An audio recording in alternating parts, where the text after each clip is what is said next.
So this is the company. Let's make it bigger.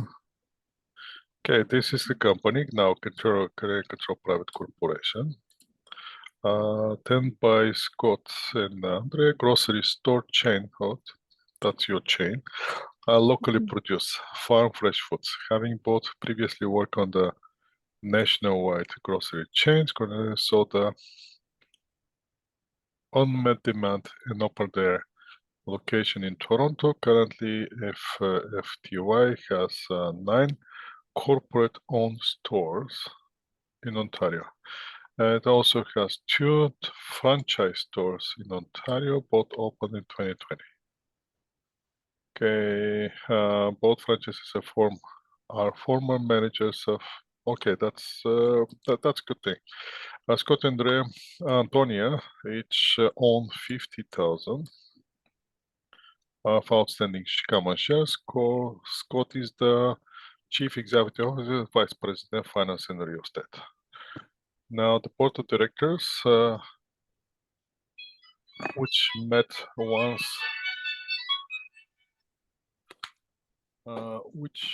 once a year to approve the audited financial statements, is comprise 3 directors: Scott, Antonia, and Michael. Now, the Michael is the new one, right? Vice President, Franchising Operator. The management committee, made up of the 3 directors: Dennis Mitchell. That's for the governance. That's not for us. Plans to grow significantly to the franchising. Michael was hired September 20 to manage the expanded franchise operation. Michelle was extensive experience with the grocery store franchise and suggested several changes and had additional accounting staff today. So this we can use, right? This is the thing that we can eventually potentially use in assurance for the risk. Today is the February 19, so we know where we are. That's crucial for. An FTA report on the accounting standard for the private enterprises. And December 31st is the fiscal 2020. The financial statement has not been, but that's the year end, so that's good. That's the year end. Additional information now to the row. Let's go to row and see. You are CPA, work with the audit manager at Crawford Powell. External. So you are the audit manager. So that's who we are. External auditor, and report directly to this person, which is the audit partner. Okay. Recently met with Scott and Antonia and discussed the several issues. Shirley asked you to. Let's go now. Let's break this one piece by piece. Ask you. That will be number 1. To address the management committee. Now, that's why we need this management committee, right? Management committee. Right. Of 3 directors, which is 3 directors, those of the 3 directors plus Dennis and Laura. So those 3, Mike, Scott, Antonia, and those 2. So there are 4 people there. That's the management committee. Okay. Michelle. So that's why I'm calling Michael, I don't know. No, Dennis, Mitchell, and Laura Zank. Michelle is the one Michelle is the audit. Michelle is for the audit, right? Michelle has nothing to do with the management. Okay, so to address management committee request from their most recent meeting. Shelley has already dealt with the independence and conflict of interest consideration.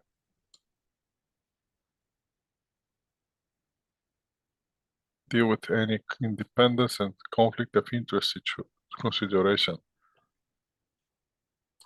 Okay, so that's one. Also ask you to prepare. So that's not this one. Here. That's 2.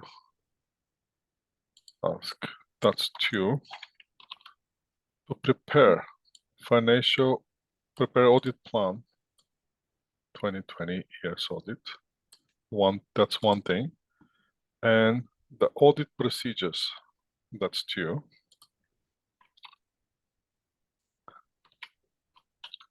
And the audit procedures for any accounting issue you identify. Antonia informed Shelley of payroll problem at one of the stores. Shelley asked you to, that's number 4, to review what we have to review.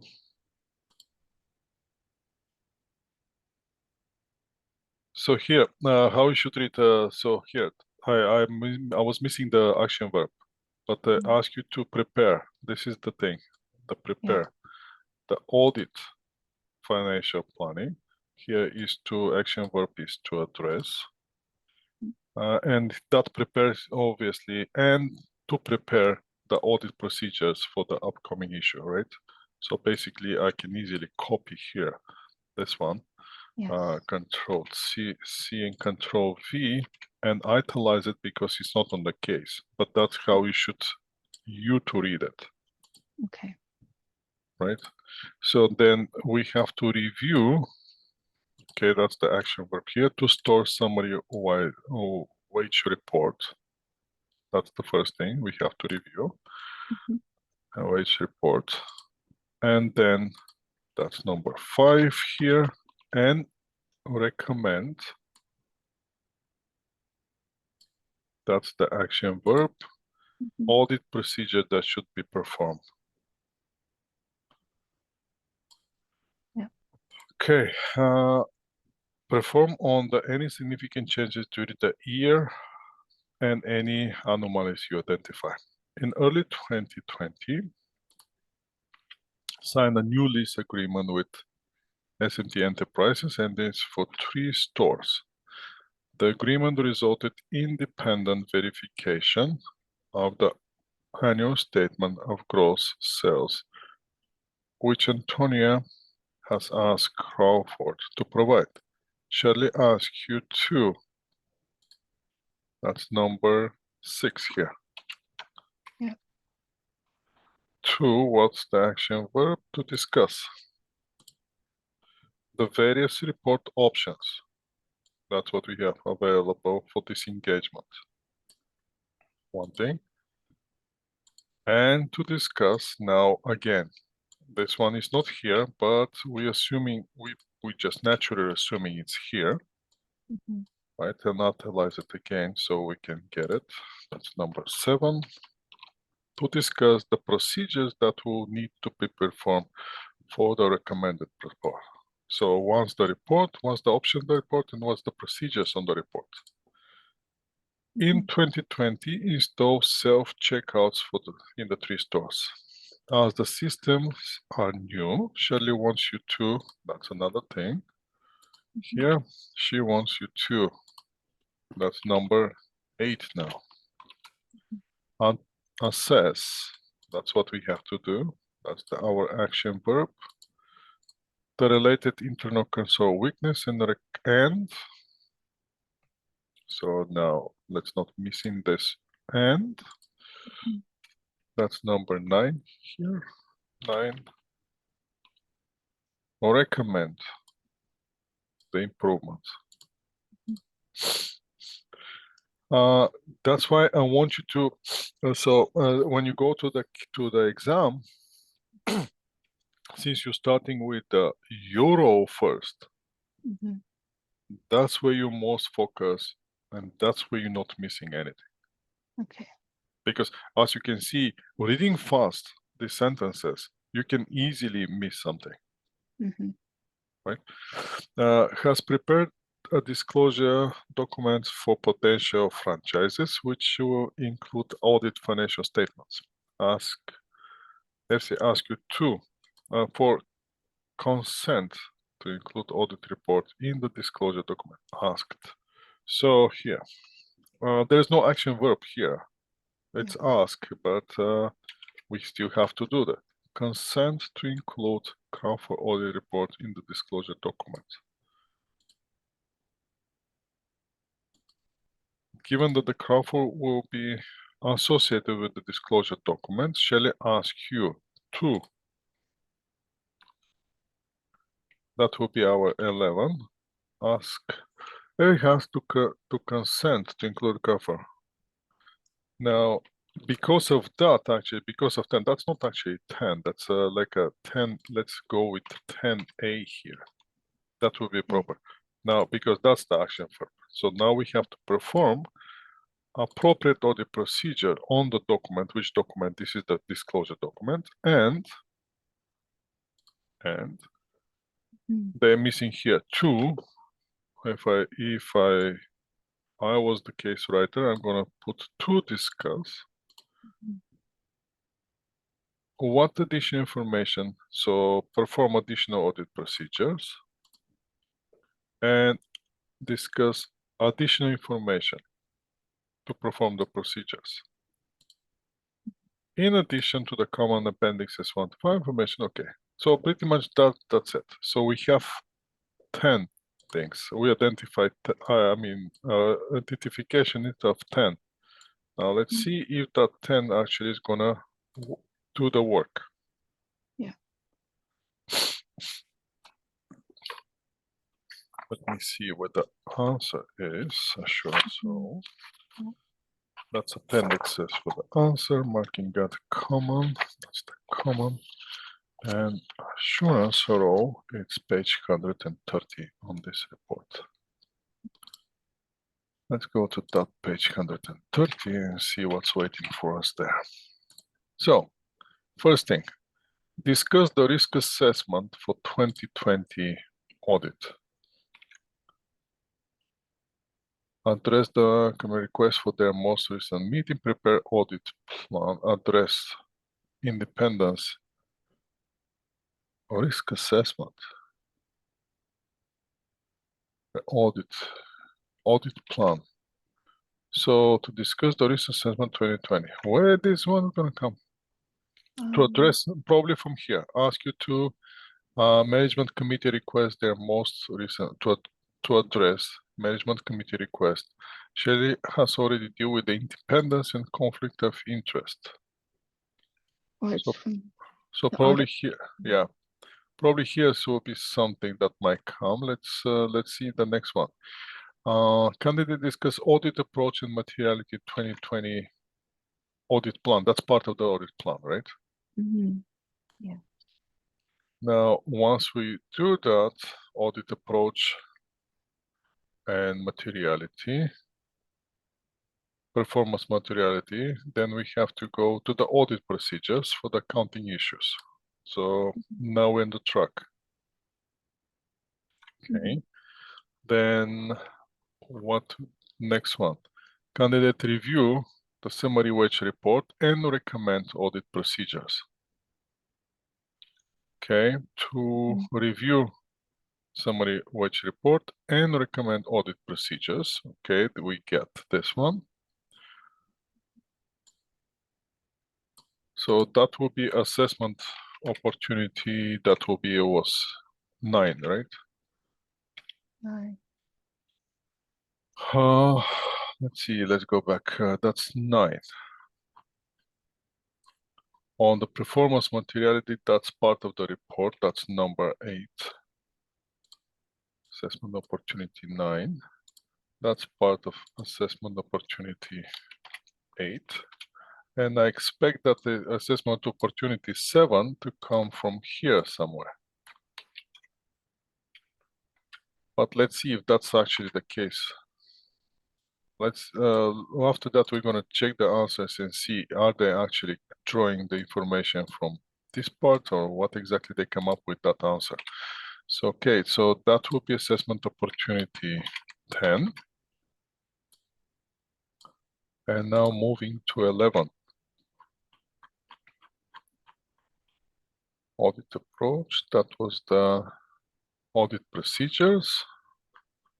Then we're moving to the payroll, wages report. And then we're moving to discuss various reporting options, available procedures that will have to be performed, annual statement of the gross sales. Discuss various reporting Options available for the engagement. Discuss procedures that will need to be performed on the recommended report, which recommended report is annual statement of the gross sales.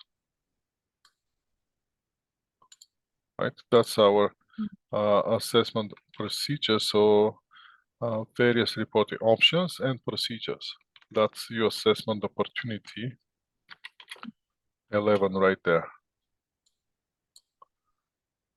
Yeah. Okay, then we have to do the, let's see what's number 12. Discuss the weaknesses. In the internal control for the new self checkouts and makes recommendation improvements. Related internal control weaknesses and recommended improvements, self checkouts, right? Those are the, we got that one, that's assessment opportunity 12.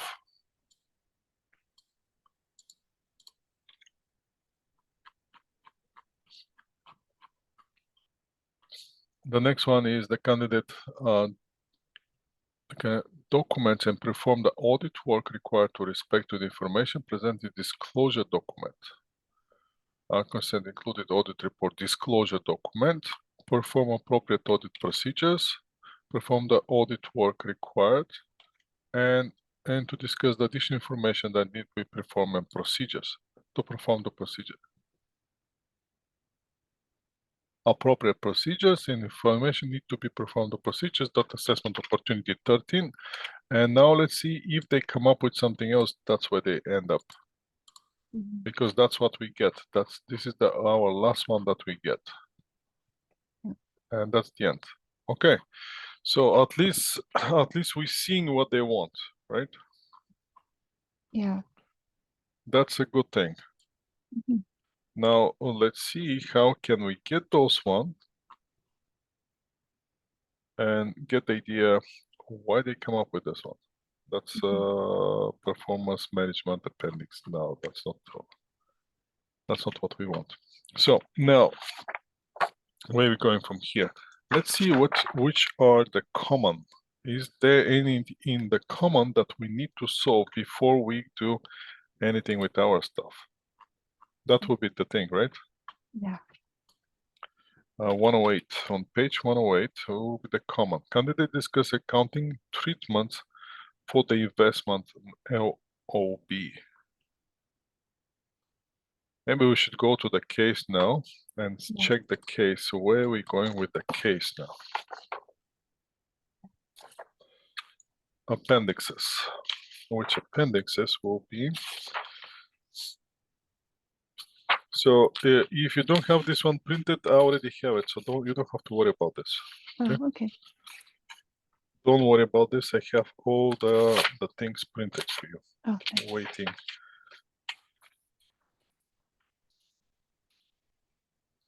Let's go page 67, and here that's the background information. The currently owns 2 warehouses and the building for the 2 office stores. At least is the other 7 store location. About 20 square feet, which is smaller than the many competitors' stores. Successful is attributed to having recognized early and capitalized. Success is attributed to having recognized early and capitalized on the emerging trend and healthy ending. Also offer customer unique experience, having friendly knowledge, staff, and variety of food tasting station. Because of the store have a reputation for superior freshness and cleanness, brand is well recognized at Southern Ontario. Unlike some other competitors, it does not have a seating area for customer to consume food purchased in the store. Focus on the, and this is a background information, right? There is nothing here. Product mix at each average, that's a product mix, that's from the managerial accounting. Differentiate itself by ensuring that at least 60% of all locally sourced, about 10% for the purchase from the US, and the value Canadian dollar has been denominated, deteriorating relative to US dollars for the past 6 months, and this is expected to continue. About 30% of the perishable product are organic, recently signed a contract with some of its key suppliers for 1 or more year, ensuring the reliable supply of the whole organic foods since the contract require minimum purchase volume. Purchase 5% higher than the prices are 5% national chains, national chain prices. Its customer are willing to pay the premium for locally produced whole foods unless offering temporary discounts, which are usually on the non-perishable products. Tries to keep the prices of most items stable through the year. To date, the company has no customers loyalty program and does not sell any items under the FFTY label. That's a draft of the financial statements.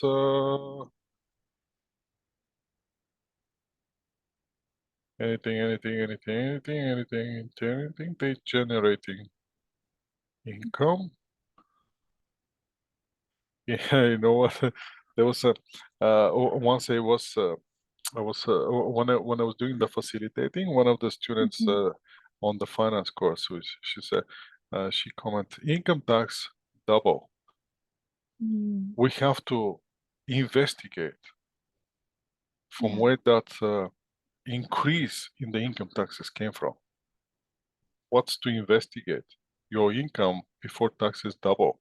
Obviously, your income tax is gonna double, right? You're paying taxes based on the income. Why do you need to investigate income taxes? It's a taxes, right? What you gonna do? You're gonna argue with the government why I'm paying so much taxes? That doesn't make sense, right? So the only thing that we can see here is unusual, which is gain on the self-alignment building. Loss on the sale of delivery franchises. Interest expenses, they're consistent. Interest spend on line of credit, that's consistent. General administrative expenses, consistent. Occupancy cost, that's consistent. Employee wages and benefits, obviously growing a little bit.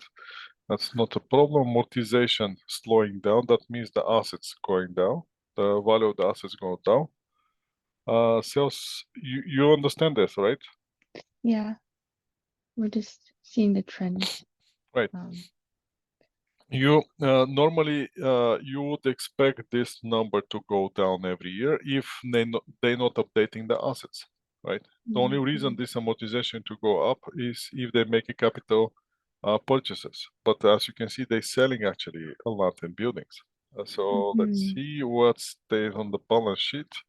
We have the cash. Oh, the cash is good. Accounts receivable going up. Inventory growing up. That's not a good thing for the inventory because they're working in the grocery store. Yeah. The inventory go, that's not good for them. Property, plant, and equipment going down. Investments, organic bakery, okay. They have this organic. Line of credit goes up. Trade payables, that's stable. Income tax payable, okay, they're not paying taxes, that's fine. Long-term debt going down with 3,000 current portion, that's fine. And the retainer is obviously that 4,000 that they generating, the 3,000 not here, 3,426 gonna flow in the retained earnings, so that's fine between this year and this year. No, actually no, the retained earnings goes up with 7,000. Yeah, the current year 7,245. This is the increase in the retained earnings. Okay, fine. Now, direct stores, consume, distribution, shipping. Accounts receivables, that's the structure account receivable. Franchises, inventory, sales. This is the increase here. Though the franchises things coming to play. Vendor rebates are not that much. Property, plant, and equipment. Land, building. Leasehold improvements and everything. Now let's go with exception from the format. The line of credit with the bank, that's security and land, that's not. So now this conversation was important with the management committee, right?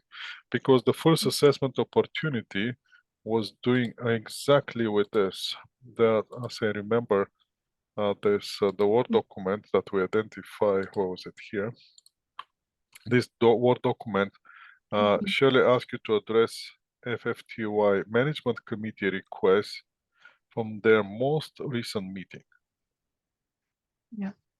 Right, so that meeting actually is going to play a key role here. Let's see what's happened on this meeting. Scott, before finalizing the draft financial statement, we need Crawford to review the accounting treatments of some of our transactions. Where possible, we want to maximize our. Okay, so they want to maximize their income. That's perfect. What that tells us? So that tells us that they're going to do everything to be aggressive on the income. So let's start with the investment in Layla Organic Bakery. I think we saw that organic bakery here on the statement, right? What was that?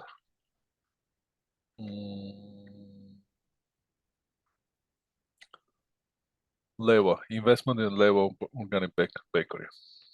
So they invested almost $2 million there. Yeah. Okay. Layla, a sole shareholder, asked us to invest one of our organic fresh and frozen bread suppliers. In September, 20 invest almost 2 million for 18% of the outstanding common shares. So the question is here: do we have significant influence or not? Right, because that's gonna affect our reporting. Yeah. Yeah. So listen, every time when you see 18%, that's chosen for purpose, right? Yeah. Why chosen? Because you know the general rule: 0 to 20% and 20 to 50. Now, can a significant influence exist without having 20%? Yes, it can. What you have to do, you have to find the proof that you actually can significantly influence the other company. Once you do that, that's obviously it's going to change how you're going to report that one on your statements. Which method you're going to use? Are you going to use the fair value to profit and loss, or are you going to use the equity method for the investment? Right? That's the key here that they might looking for. If we have fast forward. Now the agreement states that LB will pay at least 5% in dividend annually and grants me a seat on its board. There you go. Can you see it? Can you see it? Yep, I see it. Now, this is the one that gives you that idea that, okay, you have 18%, but since you have a seat in the board, which at least give you, and also you have, so the other one of the evidence of significant influence is that you have you are participating in the dividend policy. Once you participate in that dividend policy, you have significant. Now, if I remember correctly, only Lila, one other person, and you sit in the board. There you go. So 3 people in the board. What's the percentage of the voting power? Over 30%. Right there. I recommend correctly only allow one person and you sit in the board. How have we accounted our ownership and how it's performed? Has been recorded on the balance sheet as an investment. Dividend is received, has been recognized as an income. Right, that's the first mistake here. Right, but before we identify this as a mistake, then what we have to do is we have to follow the standards. Identify, discuss the significant influence, make a test for the significant influence, show that the significant exists, come up with the conclusion, yes, in fact, there's a significant influence, and then this investment. The investment should use equity method, and dividend received should go not in the income, but as a reduction of the investment. So the net income of the company, obviously, they're going to give you that net income, represents 30% of the annual revenues.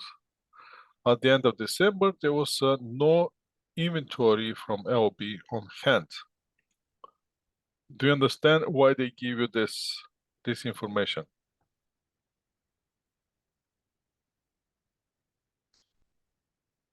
Not sure at this point. So because that's going to change the value of the income that you can recognize as an investment. If you have unrealized gain, unrealized sales, unrealized sales on the intercompany transactions. Make sense? Yeah. I know I'm going to a little bit, my mind is going through the financial reporting right now, but I want you to see those things and think about it, how this is going to affect us as on the audit side. Yeah. Yeah, that sentence, FFTY represents about 30%. Yeah. Unrealized. So represent about annual revenue. That's another evidence that there's a significant influence. And there's no inventory on hand, which perfect. There's no unrecognized sales with the third parties. Now we signed the 2 franchise agreement 2020. Laura now have the revenue. Laura, how have the revenue of those franchises been recognized? Now the initial fee, optional franchises fee, and monthly royalty fee are included in franchise as a revenue as they received. On September 1st, now they have to, so the land in the building from the head office rate and the fair market to food their fair market 1.5 million and 13.5 million respectively. So that's the building, the head office, okay? No, land in the building. Land is 1.5, building is 13.5. The building has the estimated remaining economic life of 25 years. On that date, the same date, FTY entered 20 years lease agreement with rate. So that's perfect example of buy and lease. Remember? Sorry, the audio cut off for a few seconds. Oh, sorry. Can you hear me now? Yeah, I can hear you. So basically, this here is a perfect example of situation sell and lease back. Because we're selling the building, the land and the building has an estimated 25. On the same date, FTI entered 20-year lease agreement with rate. We got a great deal. The present value of the minimum lease payment is 13,980 using the incremental borrowing rate. Laura, how have you reported this sale and the total lease payment of 400 that were paid up to a year end? So the lease payment made to have been included in the operating expense and again has been recognized as income. Now that's another problem here, because there are some requirements on the income. That income can be actually deferred over the 20 years. That's one thing I believe. That's my belief. I'm not sure. I'm not explicitly sure that I'm 100% correct, but I think that there was something there. Okay. How did you account for the exchange with now there's another design Webmaster Corporation. We provided the freshly prepared food that we could normally sell to customers for $290,000. This was a great deal because provided us with the estimate 310 in the web design services. Okay, so we have here exchange goods for the services. Mhm. Therefore, we made adjustment to increase sales and sales in the market expenses by 310.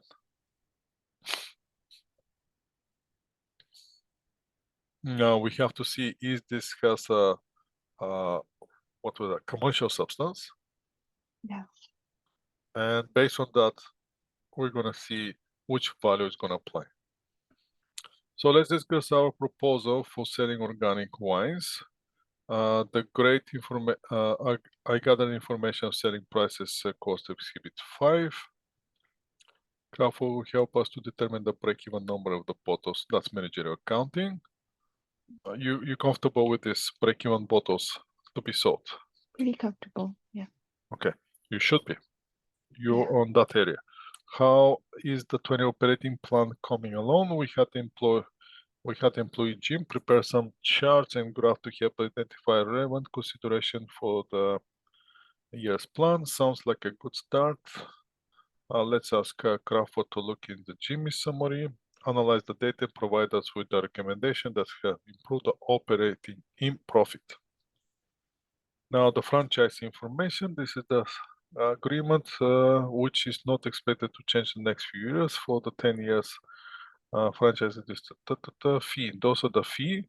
Obviously, there should be some problem with the fee with the revenue recognition. Again, they're aggressive in the revenue because they want, by this statement here, maximize our net income. Because of we want to maximize our net income. So far, we reducing the income. Why? Because we're gonna reduce some of the revenue. So those are the franchisor organic wine proposal. That's the proposal. That's for managerial accounting.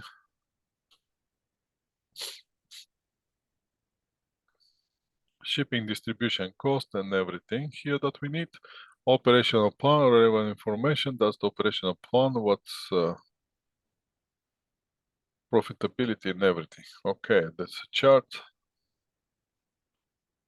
Perishable, non-perishable, and beautiful. Now, additional for the assurance. That's the wage report. So the wage report was assessment opportunity number, I believe, 7, 8, 9, 10. 9 or 10, something like that, right? Let me see. Review store summary wage report. Yes, the assessment opportunity 10.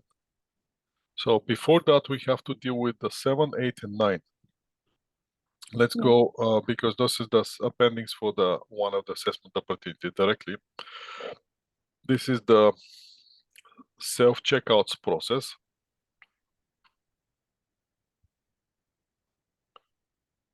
We have to do something on the self-checkout process.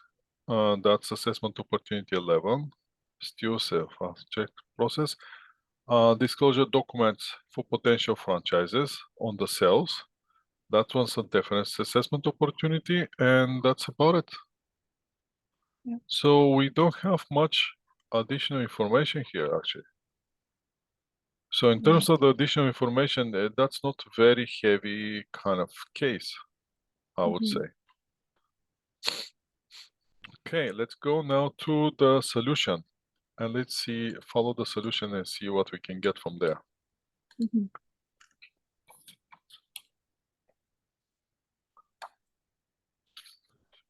Perishable. Okay, I'm trying to separate them, not look at those printings, and at the same time not to mix them too much because we're gonna need this. Candidate accounting treatment for the investment in LOB. That's the first one, right? That's determine significant influence. We already talked about that. Significant influence, bring the standards, identify is there any other elements that have evidence that significant influence actually exists. Make a conclusion, then determine which method you should be using, and that's about it.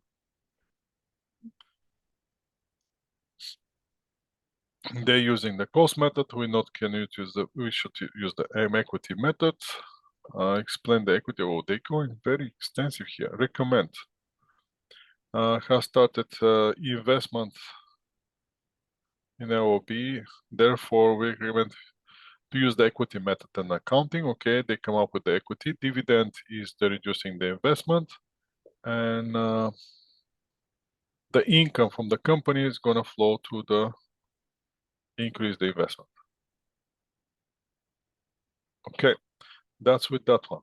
Accounting treatment for the franchise revenue. With that huge exhibit that we had on the franchises, we're not going to deal with the financial reporting now. We're going to leave it for later. Sales and leaseback transactions. That's going to affect us as not really.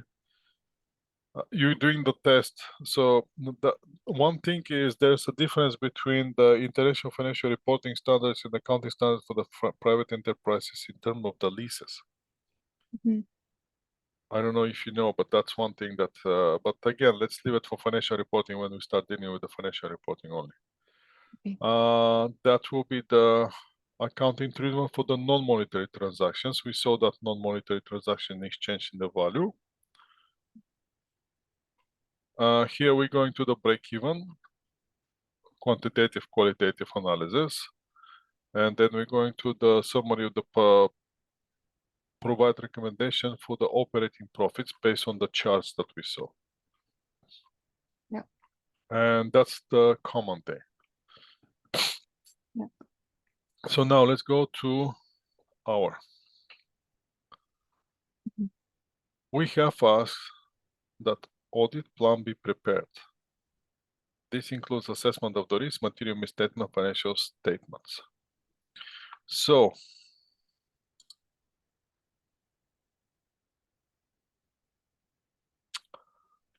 this audit plan, they drawing it from directly from here.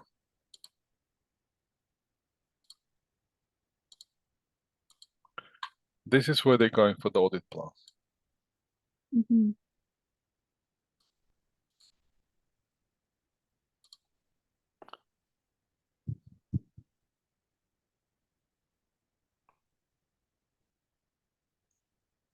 Then why they changing here?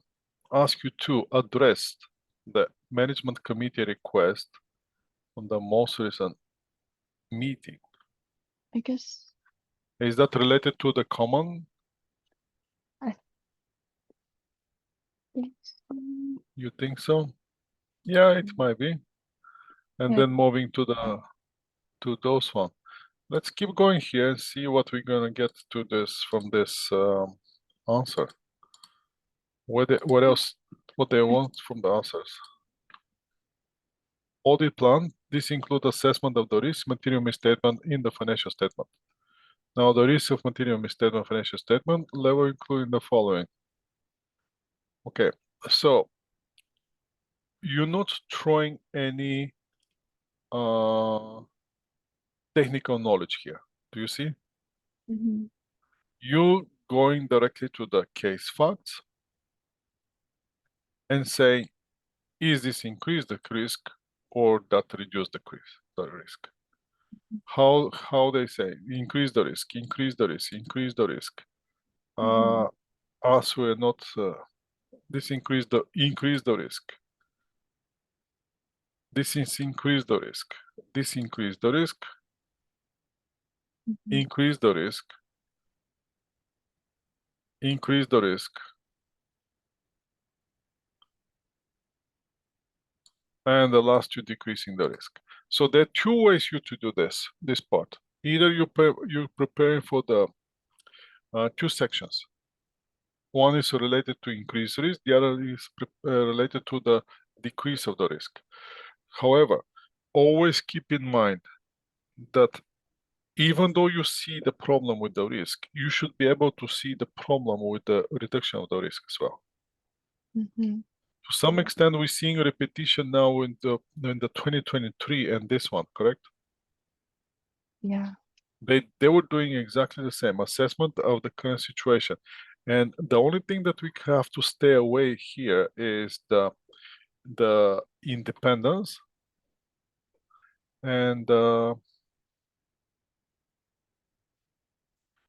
are the two risks that they want explicitly to stay away from. And that was the independence and what was the other one? Conflict Let me of see. interest. And conflict of interest.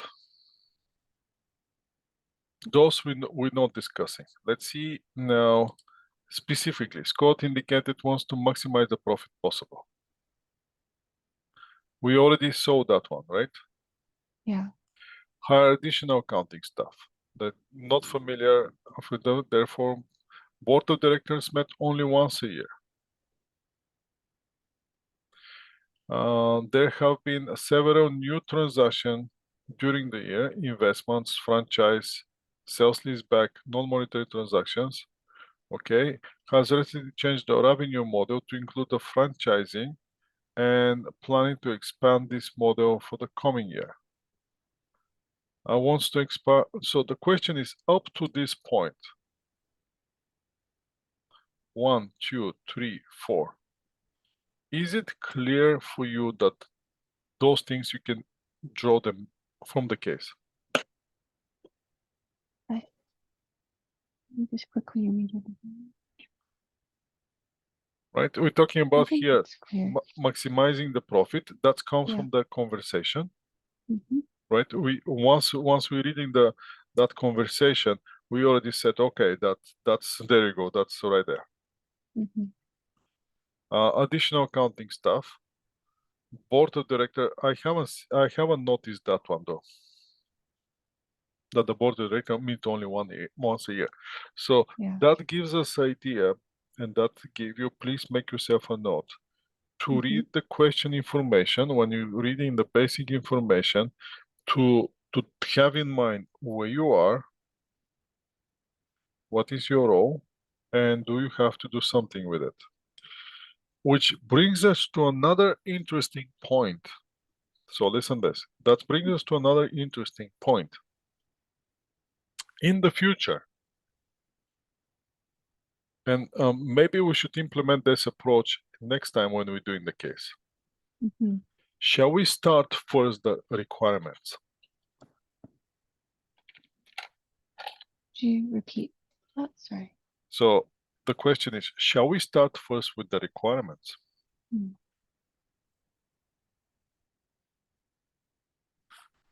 You know what I mean? Means that if we start first with the requirements, right? Let's analyze this thing and come up with the proper procedures here. If we the first thing that we're reading is this. Yeah. That's how we started. We forget about this. Oh, we can. This is not much background information for all rows. Okay, we can get this information for the all rows. There's not much stuff. Mm-hmm. Yeah, it's not that heavy anyway. Yeah. But here they say that meet once a year. Mm-hmm. Now the question is, if we start directly from here, and we know what we have to do, can we actually, in the case, when we start reading the case, relating the problems to those assessment opportunities? Which brings us to another question here. And watch this carefully now. Do you have the case on, I don't think you have the case available on PDF document on your screen, correct?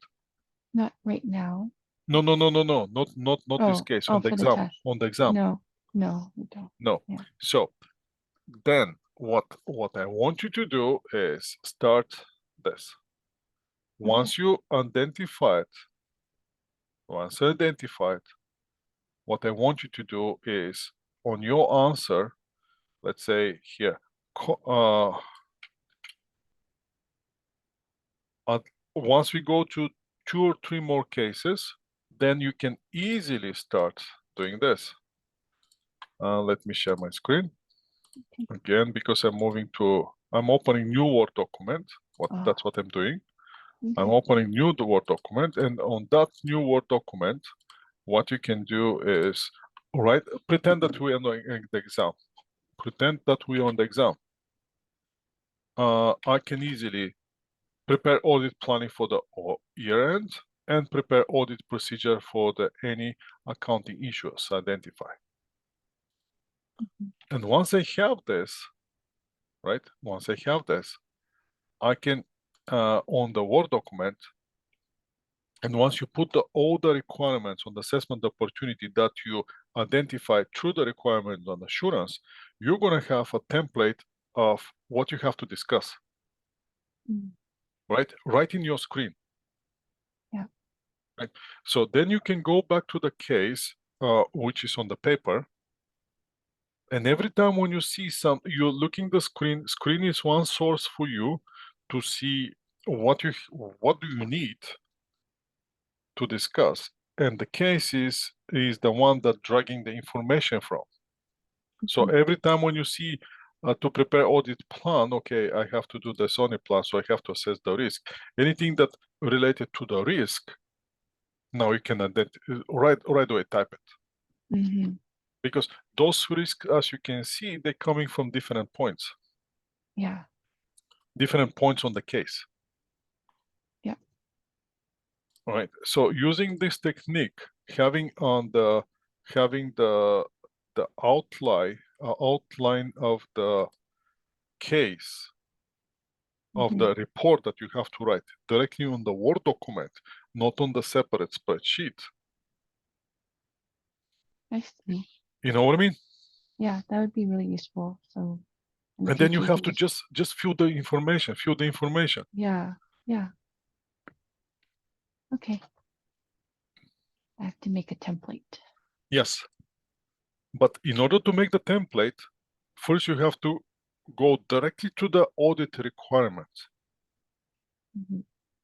Get everything that you need to do, and then start from reading the case. Okay, this is the risk. Put it there. Yeah. I see.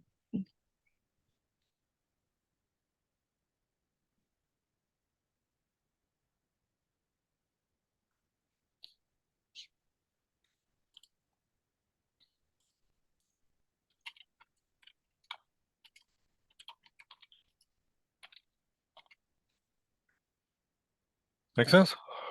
Yeah. So the other thing is, since they're all coming from different points, maximizing profit comes from the discussion, the conversation from the meetings. Hire accounting staff, that's from the background information. Board of directors meets once a year, background information.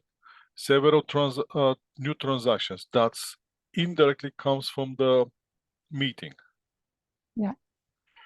Revenue model to include the franchising and planning, that's come from the additional information related to the financial statements. Yeah.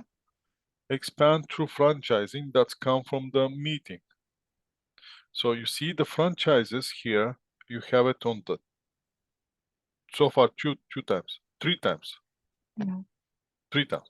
Here, several new transactions, franchise revenue. Second risk, which is related to the franchise, including franchising and planning to expand the model. Change the revenue model to include. And the third one was to expand through the franchising. To attract franchise, company must show strong profit. That's kind of, for me, honestly, once I said this guy tried to maximize the profit, make sense? This one, automatically, it's gonna eliminate this one. Mm-hmm. And I'm not going to discuss this one. However, by seeing how they using the case facts and the same case facts on the two different areas, by changing the point of view and give you a different options for the answer. Mm-hmm. That's another thing that I want to start seeing. Mm-hmm. How can you, by changing the point of view, changing the subject, you can actually get a more points for the risk. Mm-hmm. Because you have here 1, 2, 3, 4, 5, 6, 7, 8. 1, 2, 3, 4, 5, 6, 7, 8, 9. 9 things that increasing the risk. Obviously, you're not going to catch everything. The question is, can you catch 5? Yeah. And explain why this is a risk. That's the key Right. here. So because the way it is, watch this. The way this every single bullet point is given is, I want you to see the structure of the answer. Scott has identified, wants to maximize profit as possible, when possible. Mm-hmm.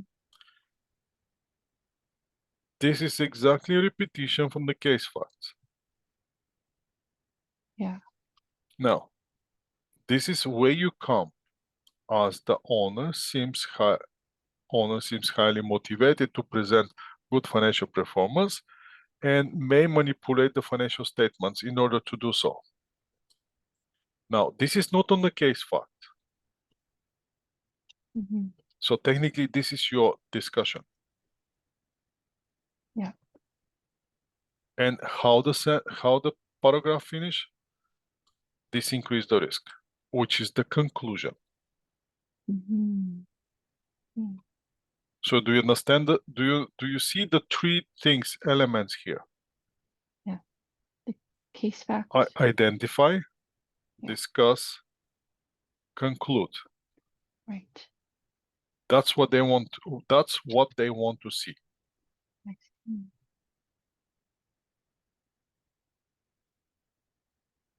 Identify, discuss, conclude. Okay. Identify, discuss, conclude. They want to see you that you can see from the case facts. What is it? Come up with idea. Why is it? And the last one is to conclude how this is going to affect. I see. Okay. Again, the board of directors meets only once a year to approve the audit financial statements. Let's copy this sentence. And let's go to, we have this on the Word document, correct? Only, I think so. So let's go to the Word document, which is this one. And let's go here. Right here. Now I copied this sentence from the solution. The board of directors meets only once a year to approve the audit financial statements. Now let's see where is that.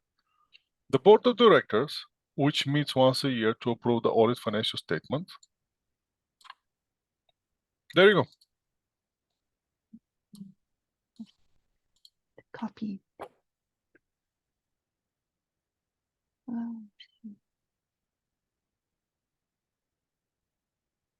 That's you identify. You saw it in the case. Mhm. You can literally copy it and rewrite it. Mm-hmm. And then explain why this is a problem and how it's going to affect the risk. And it's always going to be like this. You have to understand. That's why you have the case.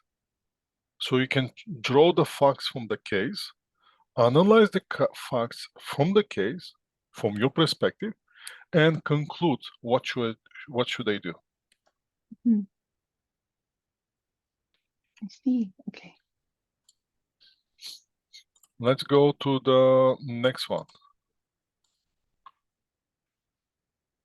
Has resident change model wants to expand to the franchising. Has significant amount of debt relative to the balance sheet position and highly leveraged, and it's highly leveraged. Now, for those one, you have to come up with this.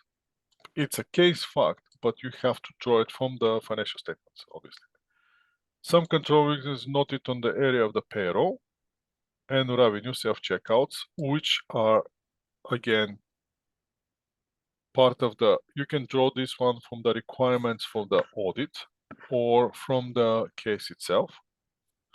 Operates in environment where the theft can easily happen. Increasing the fraud risk. It has been noted that some items have been more discrepancies that in inventory. That's probably related to the case facts that we haven't seen yet. And Scott have been sole shareholders for a long time. That's the positive thing. Relatively simple on day-to-day transactions are routine. That's again decreasing the risk. So again, if I have to do this answer, I probably is gonna put two sections. One will be the section that increasing the risk, and the other one is the section that reducing the risk. Okay. What else you can do here in order to make it more interesting? Here they say increasing the fraud risk and increasing the risk of error. Increasing the risk. This is only the risk, since but the question is what kind of risk that increasing, right? That will be one step that you can do. And based on the overall financial statement, risk is assessed high. We will be required to respond to the above risk through our audit. The other thing that you can say, how? And that's going to make you work a little bit better. That's going to add that value to your work. How? When you say, well, because this is just a statement, based on the above risk, overall financial risk is as high. That's the general conclusion. Recommendation, will be required to respond to the above risk through our audit by increasing our procedures or by, what else? Changing the audit approach. Okay. So now you can see how the answer is given, and from where we're drawing different elements of the answer: identification, discussion, conclusion, overall conclusion, and recommendation. I see.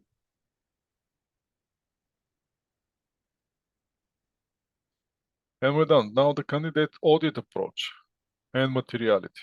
This was part of the, what was that part of? This was part of the audit procedure should be performed, significant changes, review the, prepare the audit plan and to audit procedures for any accounting issue identified. That's not audit approach and materiality. That's still part of the audit plan.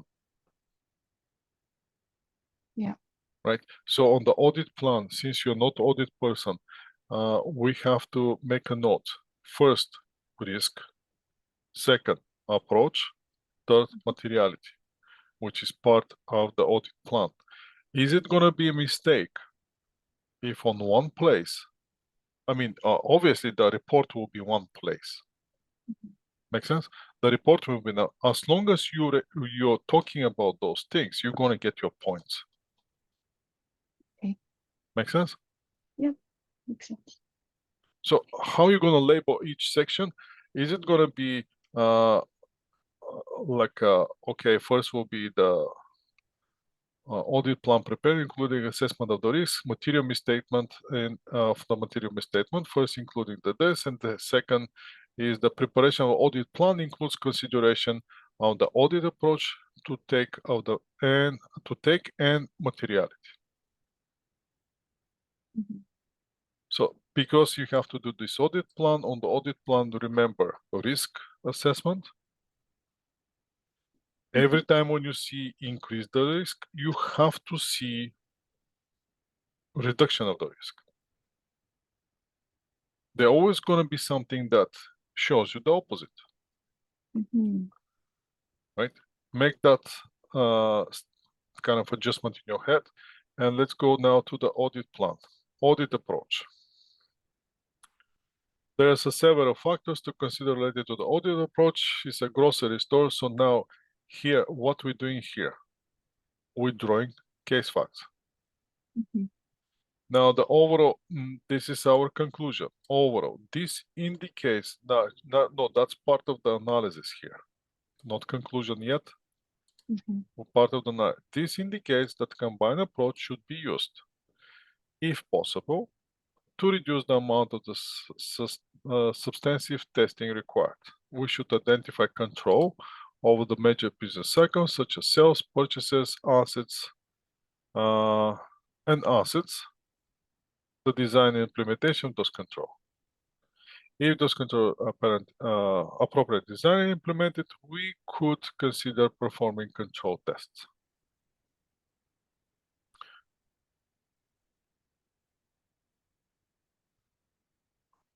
This is for the grocery store overall. Now we're going to the checkout system and highly dependent on IT control. So if we plan to rely on control over the revenue, costs, and sales, this is related to that one, because we say here that we're going to rely, we have to combine approach. We're going to test the sales and purchases and assets. Over the revenue, cost of sales and inventory, we will also need to test the operating effectiveness of IT control. There is some specific area control may not be operating effectively, given the errors of Also, given additional franchising during the year, self-checkouts implementations. So now we have here checkout system from the IT perspective, and self-checkout implementation is another area we need to be addressed to design and implement, including IT controls. That's kind of repetition, isn't it? Before, what's the difference here? Consider control over database, programs to ensure the notice. What we're chasing here? Before deciding whether to make sense of the test and operating effectively, given the control weaknesses, identify, see further in this report. Okay, this one. We likely cannot rely on control on the revenue records by the checkouts. Therefore, we will not be able to reduce our substantive testing in this area. So we're chasing here effectiveness of the system. Here we're chasing the can we rely on the system? Overall, although we will likely take a combined approach, we may need to adopt more of the substantive,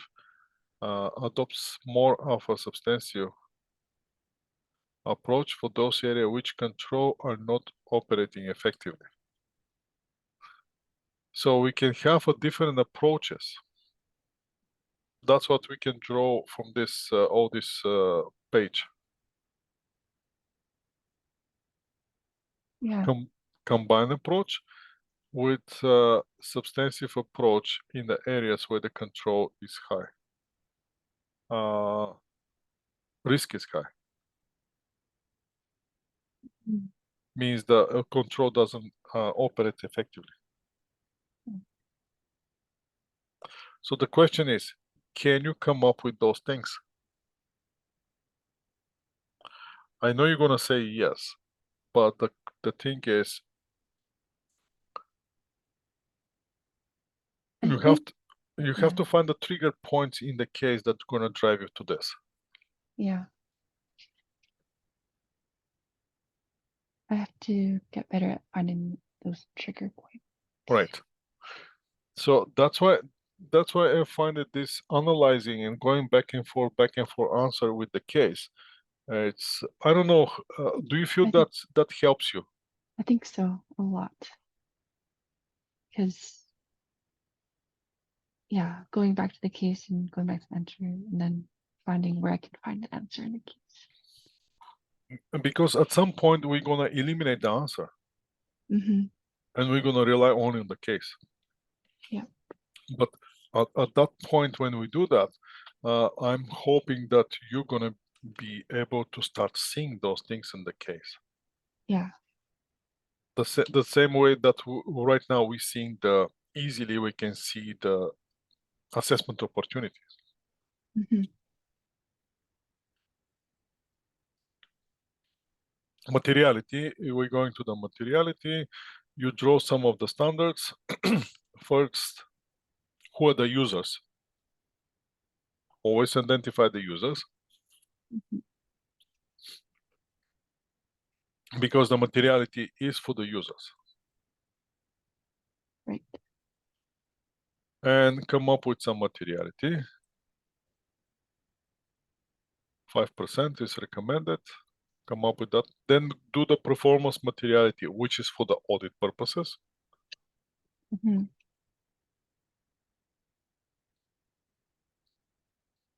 That's based on risk. Right. And revision as the audit progresses. Then a materiality need to be revised as the auditor becomes aware of the issue affecting the calculation, given the adjustments made in the financial statement.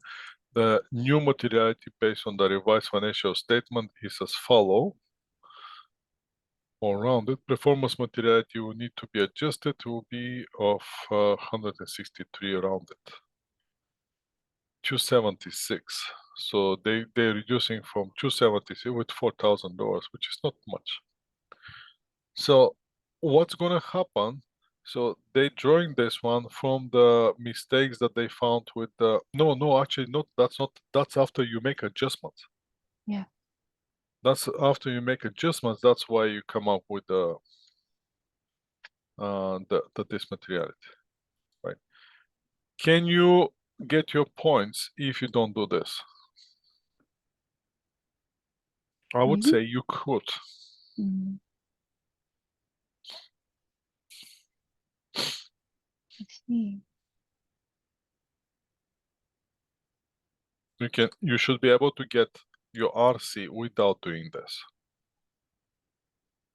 But after you have those numbers, can you come back and revise your materiality? Why not? Yeah. Right? So do you need to start with the check of the financial statements before you go? Not really. Mm. I mean, do you have to make the adjustments first before you jump on the audit? Not really, because at this point you're working with the numbers directly from the case or from the financial statements as it is, Mm-hmm. right? Because you're chasing here earnings before taxes, 5% earning before taxes. You have 9, 5, 10 minus 4 million times 4. Let's see where they get those numbers. Yeah. That will be interesting to find out. I don't know why I'm stopping sharing this. That should be, we're on the case. So let's see, we're on the case. We're page 134. Let me mark this 134. And let's find where the case was. The back information, page 68. 68. Here we go.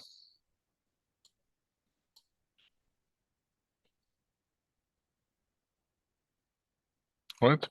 We're getting our income before taxes. Yeah.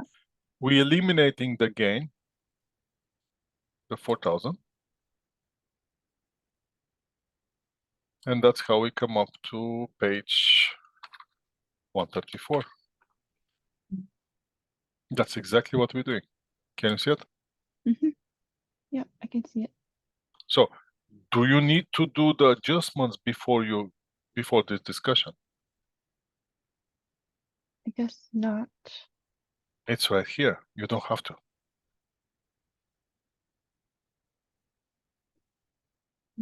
But in previous cases, I feel like I've been told that we should do the adjustment Before you discuss your role?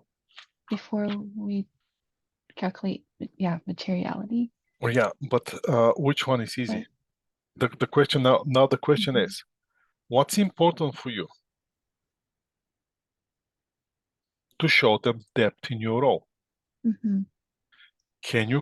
Can you justify and come up with a number for materiality in order to show your depth? Yes. Mm. Is that enough to show me your depth? Yes.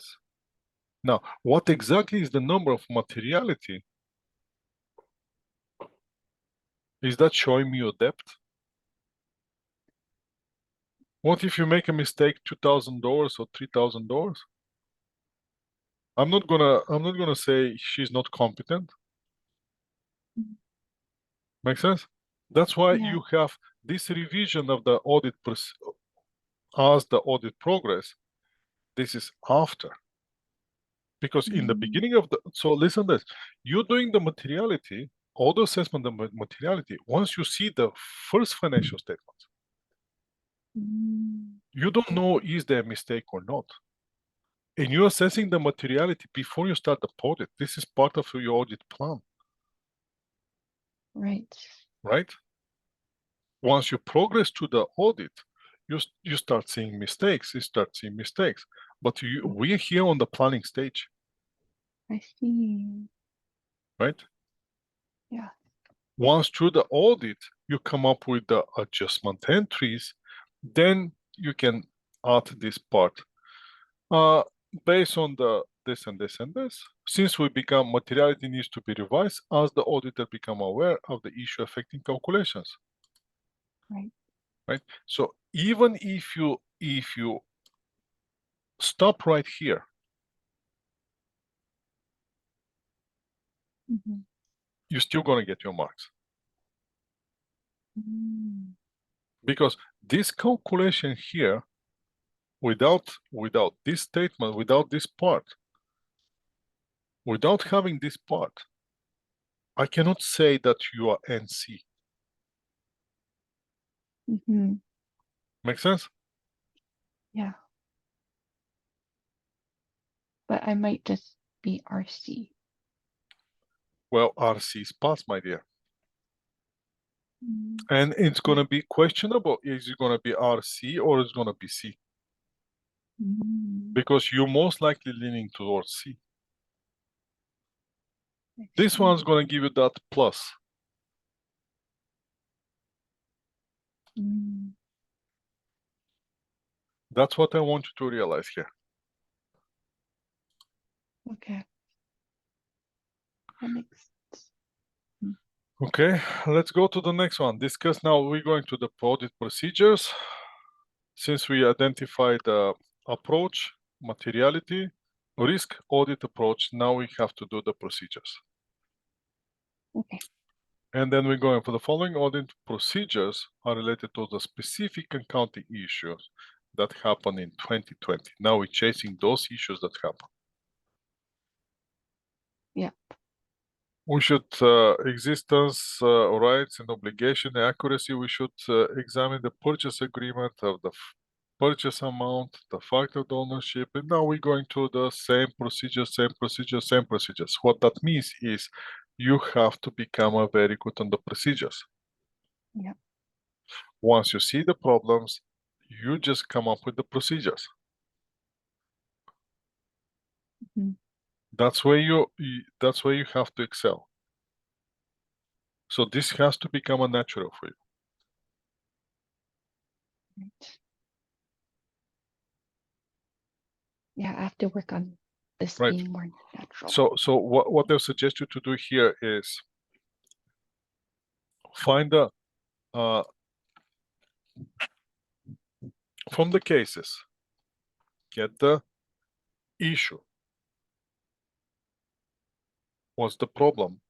And then what are the procedures to the related from that case to that problem? But look at the problem on the big picture, right? It's investment in AOB, but what's the big picture here? right? Mm. And based on that, then start identifying the procedures that we need to Mhm. implement in order to reduce the risk. Franchise fees. Sales on the land and building. The last one will be the lease. So we're going to have first procedures on the sale and procedures on the lease. So Mm. can you come up with the sales and lease back? Yes, you can. But then you have to do the two procedures. One for the sale and one for the lease. Mm. Make sense? Can you? Yeah. My point is, can you use the same terminology which flowing after that you can use it in the financial reporting? Yes, you can. But I expect from you to see the two procedures. One for the sale and one for the lease. And then will be the non-monetary transactions. So basically all the procedures here comes with the financial reporting issues. Yeah. So, but again, can we come up with those procedures before we discuss those financial reporting issues?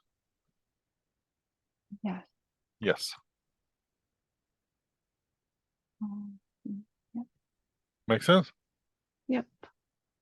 So do you have to solve the financial reporting first in order to answer the assurance? Can you pass the question is, can you pass the assurance in depth without touching financial reporting? So far, we don't need financial reporting. Yeah. Interesting. Right? We already identify. We saw that the investment in LOB with 80%. We saw it. We saw the franchising fee. We saw the sales of the land and building. We saw the lease back, and we saw the non-monetary transactions. Mhm. Now the next one, and remember the other thing is what's the other thing here is we're gonna watch this. We're not examining is it recorded correctly or not.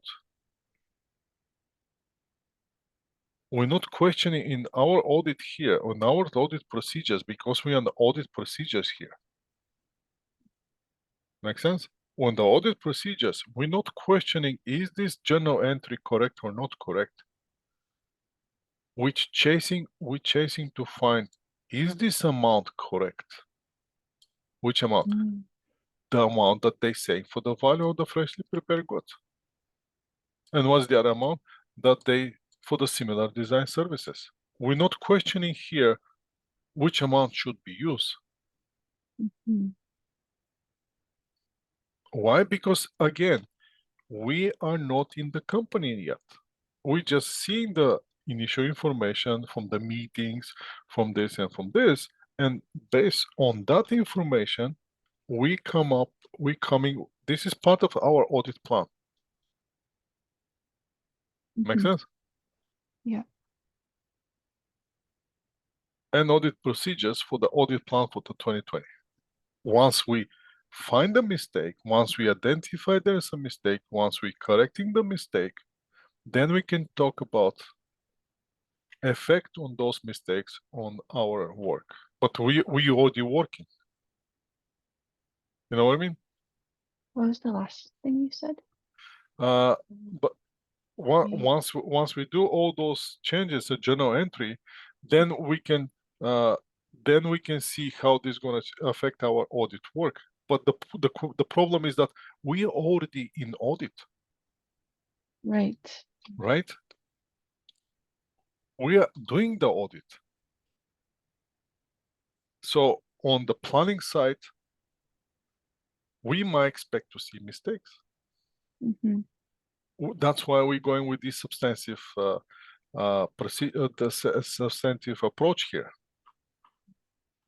right? That's why we do combine approach, but we have substantive approach on some areas, which are the areas that we expect to see something on the franchises, on the self-checkout.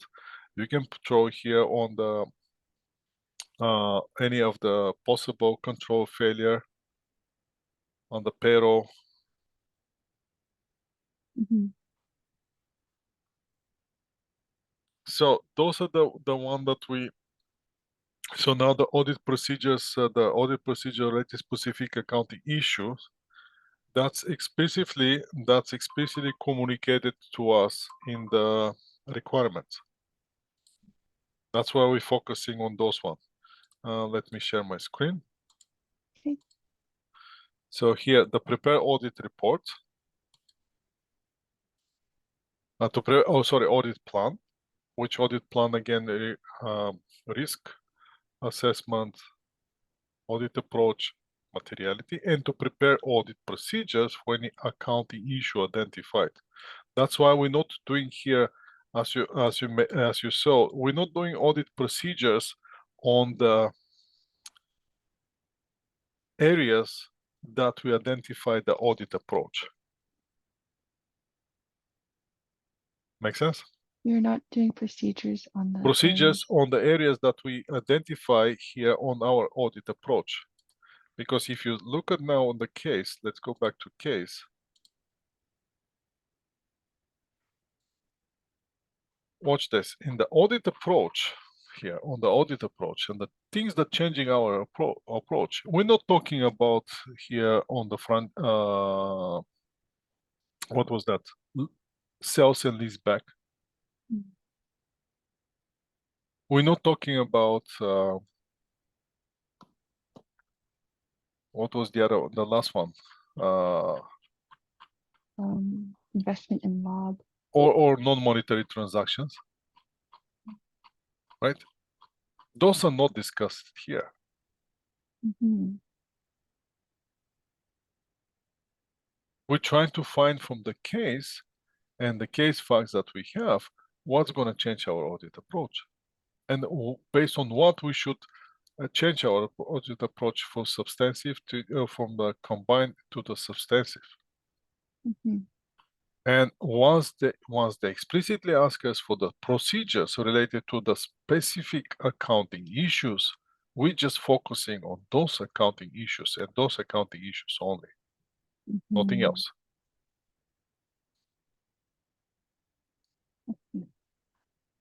So once we're done with those accounting issues, what's the next one? Summarize wage report on the store and recommended audit procedures. Now we're chasing the audit procedures for that particular store on the wages. So now the wages here, as you can see, wages, we mentioned here about control not operating errors, wages report on one of the stores. Now the wages here, we identified as one of the issues that can change our audit approach. Mhm.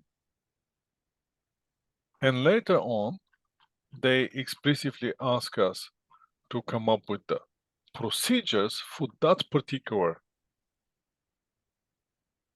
problem. Mhm. And now we have the following audit procedures are required for any significant changes. What they start with the procedure. Can they review the summary wages report and recommend audit procedures? So we just directly jumping on the item that we identify. Item noted, the number of employee increased. Second one, item number of employee decrease. Average hours per week. Average hours per week per employee generally range from 20 to 25. Average number of hours decreased significantly in July to 11 from 12, 22 average. Average hour rate stored between 16 and 70, 40. Now the question is, can we see those one in easily on that report that we have? The report is on page 80. This is the information, that's from where we're drawing the information. Yep. Right? Average hours per week, okay, we can see this hours per week. We can see the average hours per week in April and December are pretty much similar, 45, 46. Mhm. The rest of the week, the rest of the months, they're kind of consistent, except July. Number of the employees, number of hours employee paid per month, number of the hours per employee per week. Mhm.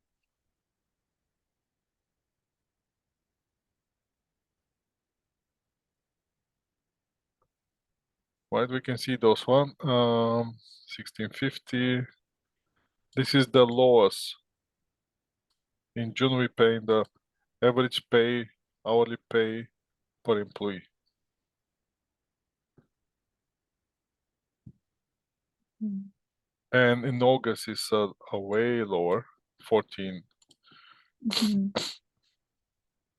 So what you should look here for some abnormal things. Remember that's very similar to the report that we have on the previous case, Yeah, which was the yeah. information with the customers.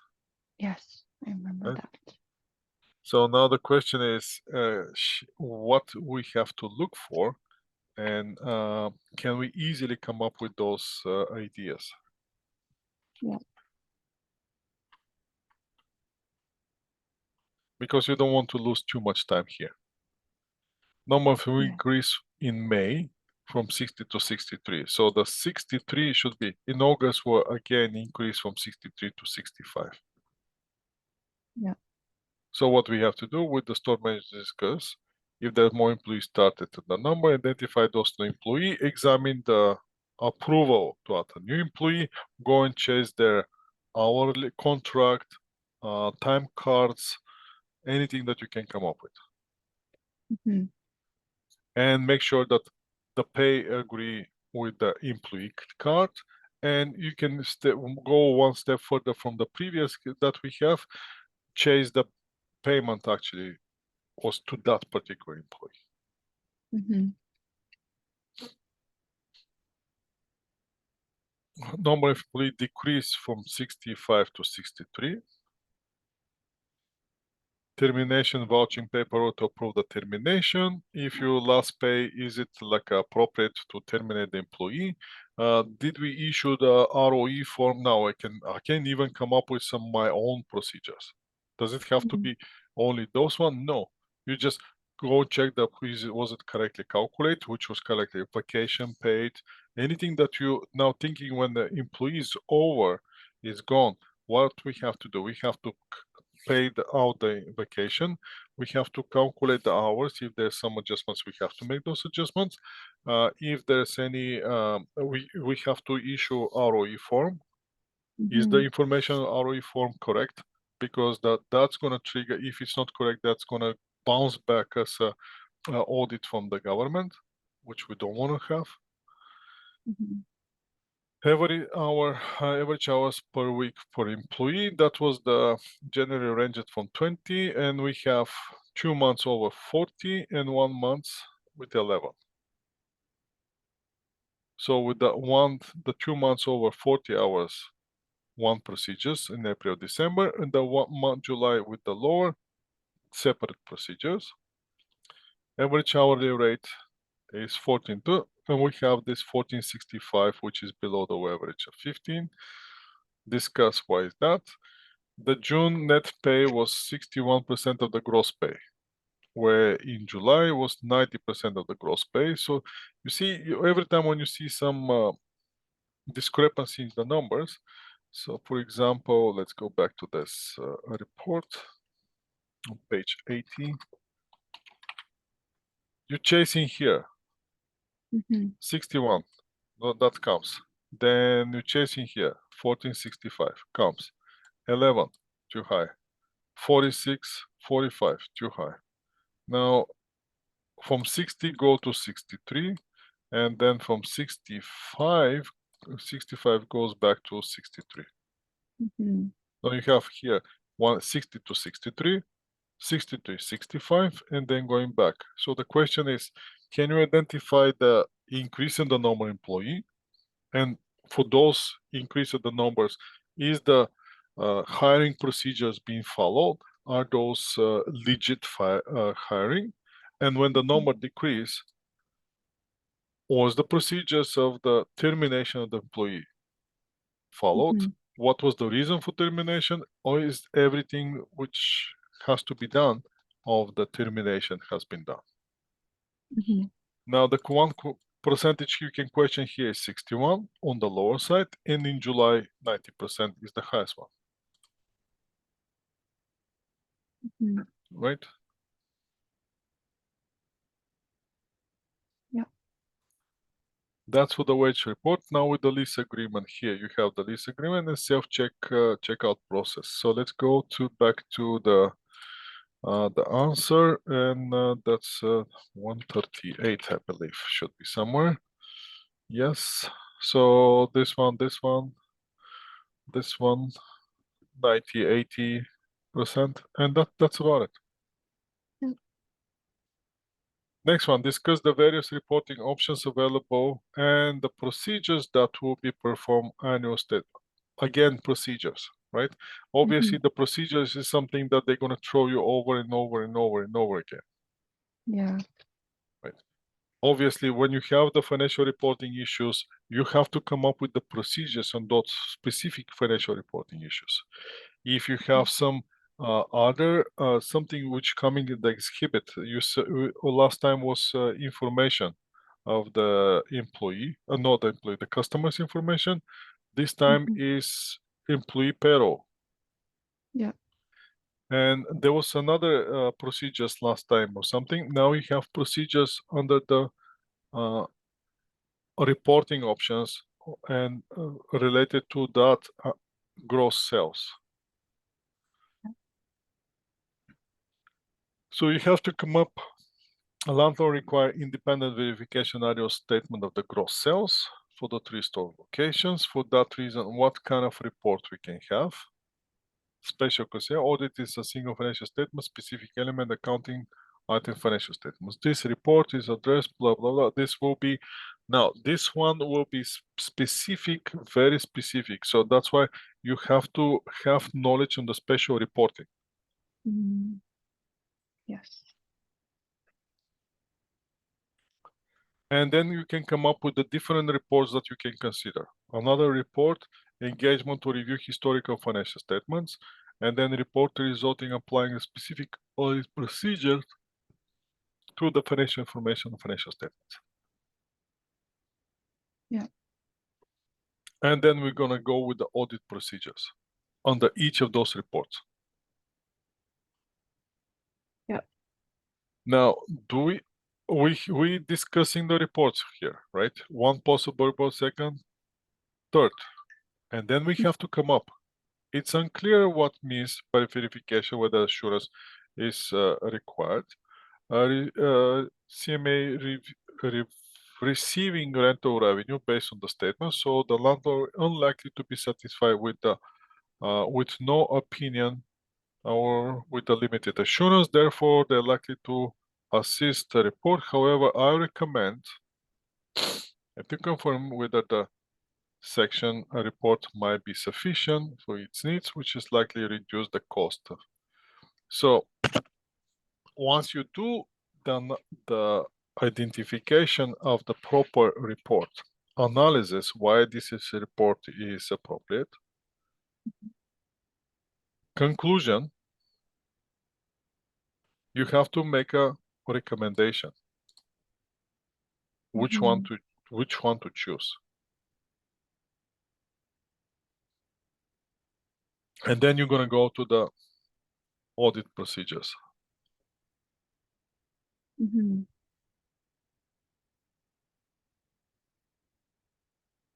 Which will be the audit procedures? The audit procedures is clearly related to sales.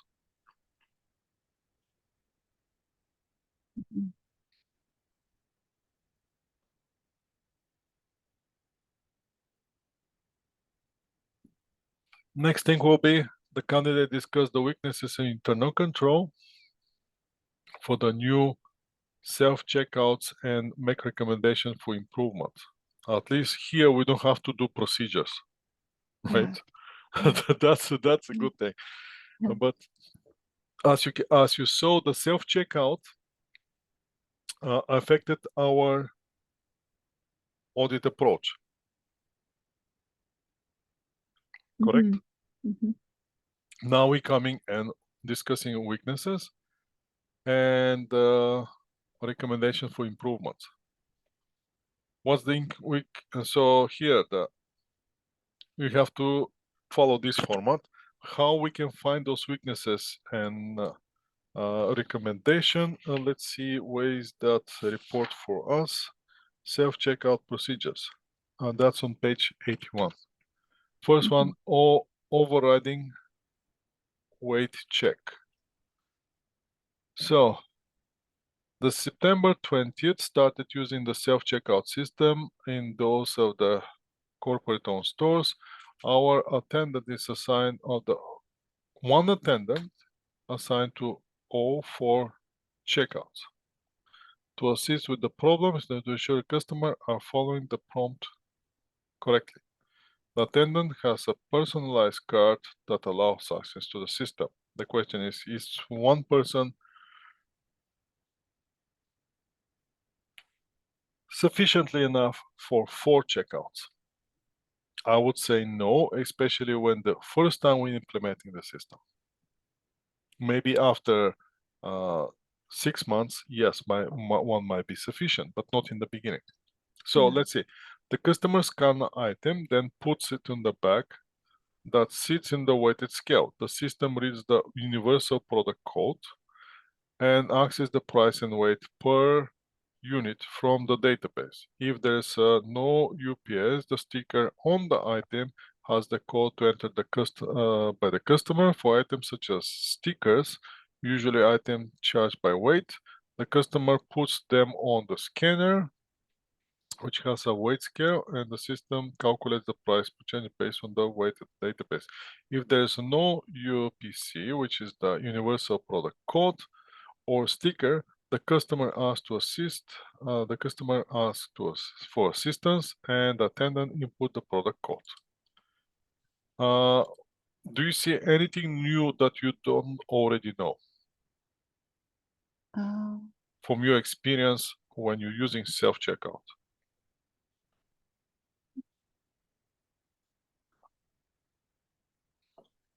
Do you see anything new? Because I don't see anything new. I'm using the self-checkout, right? I'm using self-checkout, and in most of the stores, not in the Rio Canadian Superstore, I believe not even in the Walmart, but in Safe on Foods, once you scan the item and put it on the where the bag says pass back location, automatically let you to do the other transactions if the weight matches or not, asking for that assistance if doesn't match. So it's pretty much the same thing, right? Yeah. For the item with the weight on the back on the scale is compared with the database, and the item description, the price are itemized on the screen. An alert sound if the weight does not match, and the attendant checks the item and wait to ensure the accurate. Often the attendant is too busy and overrides the error without checking. There you go. That's your problem here. Yeah. Right? So what's the normal thing? You're gonna go there, you're gonna see package of ice cream, which usually have 4 ice creams inside. You open another, you open another package of ice cream, get 1 ice cream, put it in the back of the 4 ice creams. Make sense? Now in the package you have 5 ice creams. You're going to checkout. The system checking the items, and by 4 the weight has to be 250, or like let's say 4 times 200, let's say 800 grams. You scanning it and putting it under there, and then suddenly it's 1 kilogram. The system automatically beep. The attendant comes, he's too busy because he's serving 4 self-checkout. He overrides it and you get 5 ice creams. Easy. Yeah. If an item is scanned and not put in the bag, the machine prompt the customer to do so. Okay. The system then asks if the customer wants to scan another item or pay. If paying, the system asks for any coupons which the customer insert into the machine. The coupon has the barcode, indicate the coupon value and expiry date. If the coupon is valid and is in the item purchased, the coupon value is deducted from the amount owing. Okay. Customers is then prompted to choose the form of payment, cash, debit, credit card. If the customer removes the bag before paying, alert sounds to notify the attendant to ensure the customer pays. Once payment is complete, numbered sales received is printed, the detail quantity on the text. On the exit, the attendant quickly reviewed the sales receipt to ensure that the list of the purchase is reasonable comparison the volume item in the car. However, given the manager has told attendants not to make people wait for the review, it's only happened when the attendance is immediately available. Right? Those are our procedures. And this is at the checkout. Yeah. We have these procedures in Costco, correct? Yeah, the last one. Right. At the end of each shift and the report that is checked. Now let's go to the answer and see what kind of things they're discussing on in the answer. 140, I assume. We already deal with this. Let's see what's the test. Reporting options, looking for verification revenue. No, that's we already passed this one. We are here. If item's weight does not match the product code, an alert sound. The attendant is supposed to check the item weight. The attendant is often too busy. Okay, this one we already get it, right? That's the weakness we identified. Yeah. Now you have to identify what's the implication and what's the recommendation. Next one, a report and exception of the exertion review exertion report. Weakness, the exertion report is of override and corrections are available but not reviewed. Now recommendation, receipt check. This is the one that we saw at the end, the managers that attendants supposed to quickly review the sales receipt to ensure the list of purchase reasonable. However, managers told attendants to keep going. So that's the implications. That's a recommendation. Pricing changes. Obviously, that probably will be on the part that we didn't check, and the inventory count discrepancy. That should be another thing. That question is, can you come up with those?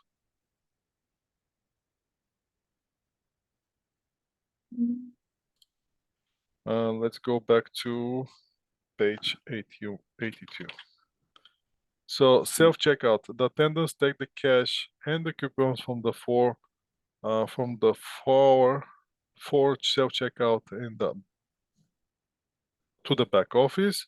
In the back, attendants counts the cash and prints out the sales report by checkouts, which details each individual sale payments and value of the coupon and the total sales. The total cash received is reconciled to the report. No other verification is performed. Well, first he should check the coupons at the time that the coupons are entered, not after. Right? Yeah. And then there should be verification of that report. There is also an exertion report produced by the system, which details attendant intervention, the nature of the intervention, such as whether it was correction or override. However, it's also not reviewed. Now, weekly spot check comprises the perpetual inventory system report to the actual inventory in the store, and any discrepancy are investigated. One store manager comment that some items seems to have more discrepancy than the other, but could not remember which one because there's no tracking. Price exchange are made as required and input in the system by the pricing clerk. A price change report is printed weekly and review initiated by the pricing clerk as evidence that the change was made. Where is the approval process here? Who checking those prices are correctly or incorrectly entered? Nobody. Yeah. Right? Those are all the things that we have to. So basically, on the first part, there's not much area, but on the reports, we have problems. On the overriding the receipt, then you're going to have the exertion report, then you're going to have the pricing changes, inventory count discrepancy, which nobody changes, and the lack of segregation of duty. So the lack of segregation of duty should come to you naturally, right? Every time when you have people working and there's no approval process and one person doing the same thing, then will be lack of segregation of duty, right? Reconciliation of, especially with the cash reconciliation. And nobody's checking the report. And as you can see, in the beginning, the discussions are a little bit higher, bigger, and later on getting small. Incomplete reconciliation of sales. Look at how brief this one is. That looks like a student work. Yeah. Right?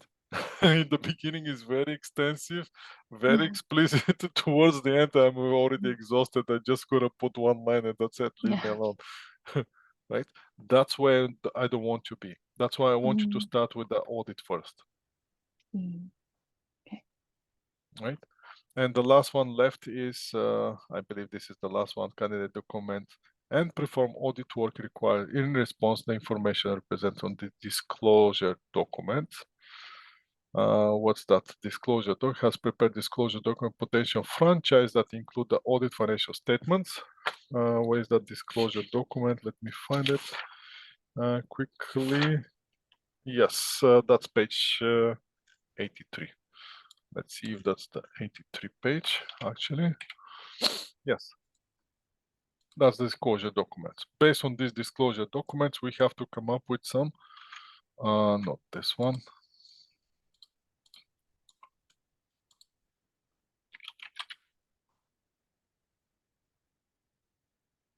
We have to come up to perform, document and perform the audit work required in respect for the information. So here we note on the procedures with the audit work. What will be the difference between the audit work and the procedures?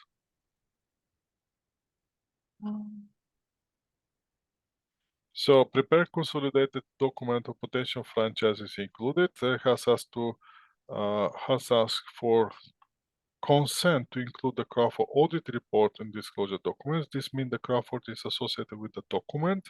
The audit responsibility related to the other information does not explicitly include disclosure documents of its scope. It's deal with the information included in the entity annual reports. However, concepts could be applied, and in this case, the audit responsibility would be similar to disclosure documents, and then you're going with this following auditor financial statement would be required, and then you come and therefore we need to read the disclosure documents to ensure that other information is not materially inconsistent. This follow inconsistency for the document. So now you're drawing something from the document. My God, that's a lot. Yeah. This is a lot here. That's crazy.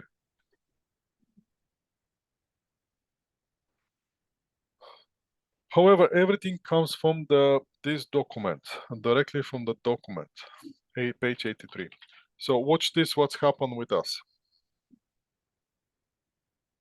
We are in the beginning of when we start working here today. In the beginning, we are very, how can I say, focused, very detail oriented. Mhm.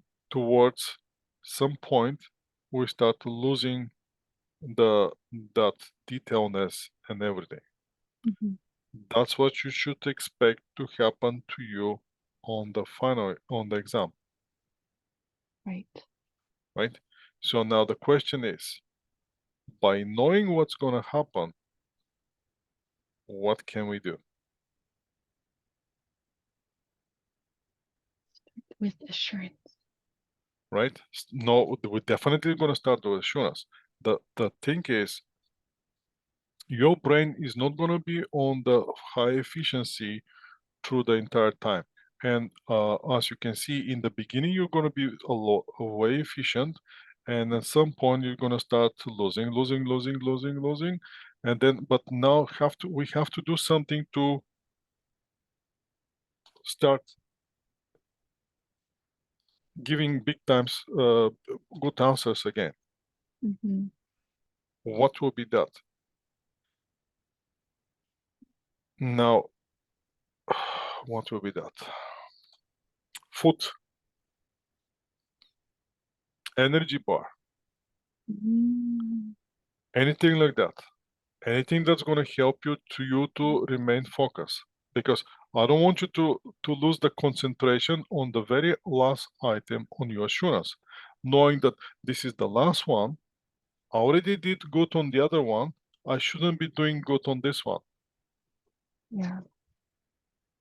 Because that's what your mindset start working, because you're by this time you'll be over 2 hours, Yeah. 2 hours and a half, most likely of around 3 hours benchmark, Right. right? You know that you did very well on the previous assessment opportunities. Oh, this is the last one. I should skip here. I don't have to. Oh, too much, right? Mhm. That shouldn't happen. Mhm. Now the question is, if that happened, how we gonna counter it back? That's what the question is. And Mhm. since you're at this point, you'll be very close to finish with your assurance, right? Yeah. Now the thing is, you might have to check your time, where the timing is. And if you're on the 2.5 hours, so that means you are half of the exam, right? Mhm. At this point, you're pretty much at the end of the assurance. Yeah. You can easily go to a washroom. Mm. Not because you want to go to a washroom, just because you need just few minutes to go away from what you're doing. Mm. And that walk through the washroom, it might bring you another ideas.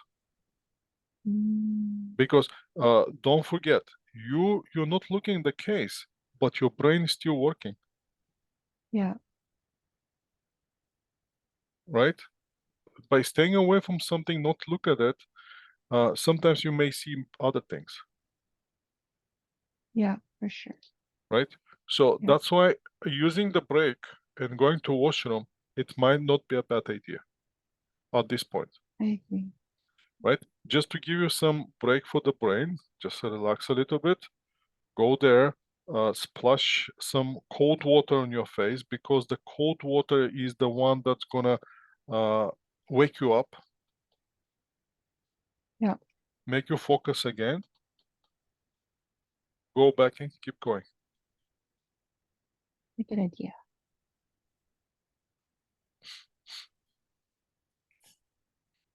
Okay. Okay, I can do that. Yeah. so you see how it's a small tactics here and there, with the small pieces, adding small pieces here and there. We're trying to stay alert, trying to stay focused, try to stay efficient, Mhm. and at the same time to produce the quality of work which is going to give you that CPA. Yeah. That's where I want you to be.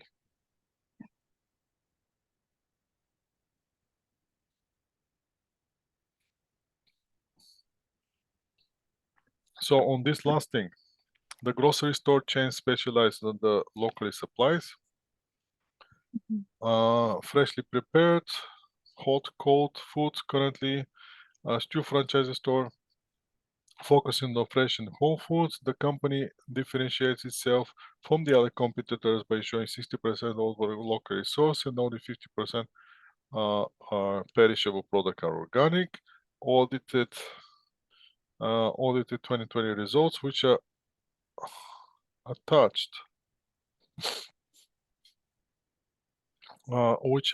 indicate the total revenue was 153 million, represents 10% increase from 2019, 50% increase 2018. Net earning also jumped by 111% for 2020, mainly driven by the improved gross margins. Has a long-term debt to equity ratio of 52, which is in the line of the competitors. Franchise details, that's a company information disclaimer, provider reports potential, such as Crawford Power LPP has audited the information included on this report. Okay. Franchise detail, the franchise agreement is initially for 20 years. The franchise will pay a non-refundable initial fee 140 due to the signing agreement.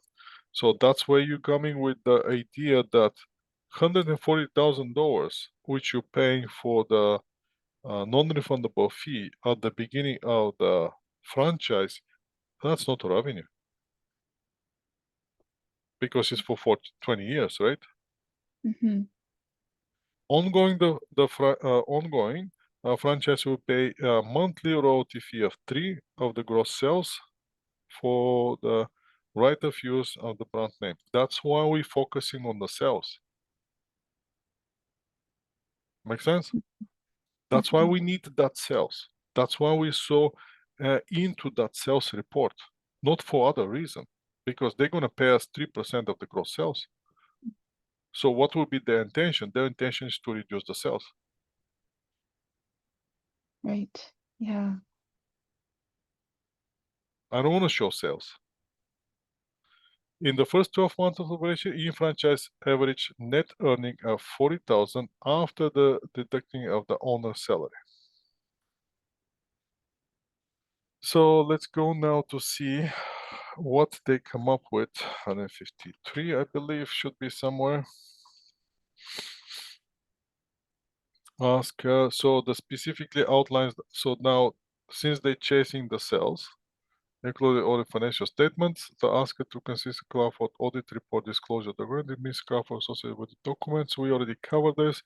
So specifically outlines the following for the auditor for the financial statement would be required to do. Auditor shall read other information. That's directly for the standard. There's nothing. Yeah. Therefore, we need to read the disclosure. So that's, they come up with this idea because it says on the standard. We need to read disclosure document, ensure that the other information is not materially inconsistent with the audit financial statements. Were found in the document. So now what's the inconsistency? Now we're identifying the what we identify. Auditor is required to respect the information, candidate document, and perform audit work required in respect of documentation. So now we're finding the discrepancies or inconsistency. Document indicate the revenue was 153 for 20, representing a 10% increase, 50% increase 2020 compared to 2019, 7.6. We need to verify the 50 growth rate for the 20 review. The financial documents also indicate that the net earnings improved by 100 and over 90, mainly driven by gross margin. Although the draft financial showed the increase in net earnings, this was not driven by the gross margin. So basically, whatever says on the document, we chasing, is that true or not? Same thing with the 52% of the debt to equity ratio.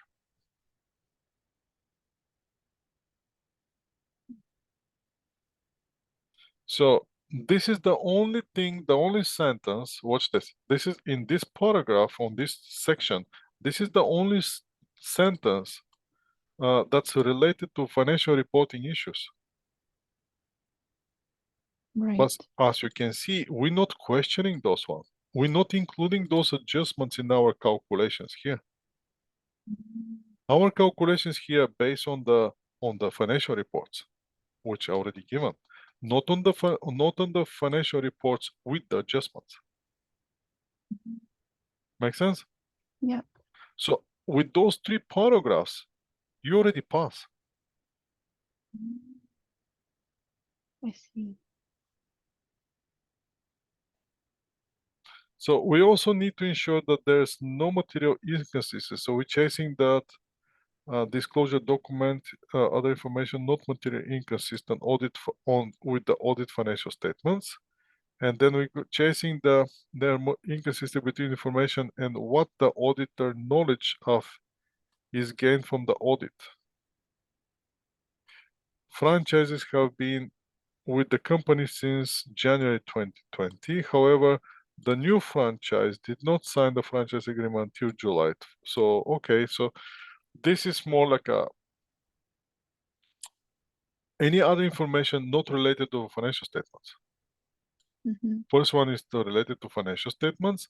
Second one is to the information gained from the audit, but not related to the financial statement. The mhm, report states that the company differentiates itself from the competitor, showing that 60% of the product are locally produced and 50 perishable product. Only 30 are organic, not 50. Different about the franchise agreement initially for 20 years, but the agreement is actually for 10 years plus with 10 years for renewal. States that the ongoing franchise will pay 3% for the royalties. However, franchise agreement indicates that the amount is 5, not 3%. So where can we see all those things? That's the question here. mhm. Those are very good things, but where can I see those ones? Mhm. Let me see. I'm trying to find somewhere. Is it on the common information? Should be somewhere in the common information, right? Yeah. Yeah.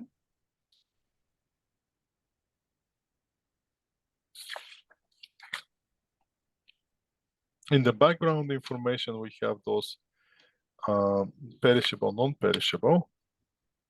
Yeah. On page 67.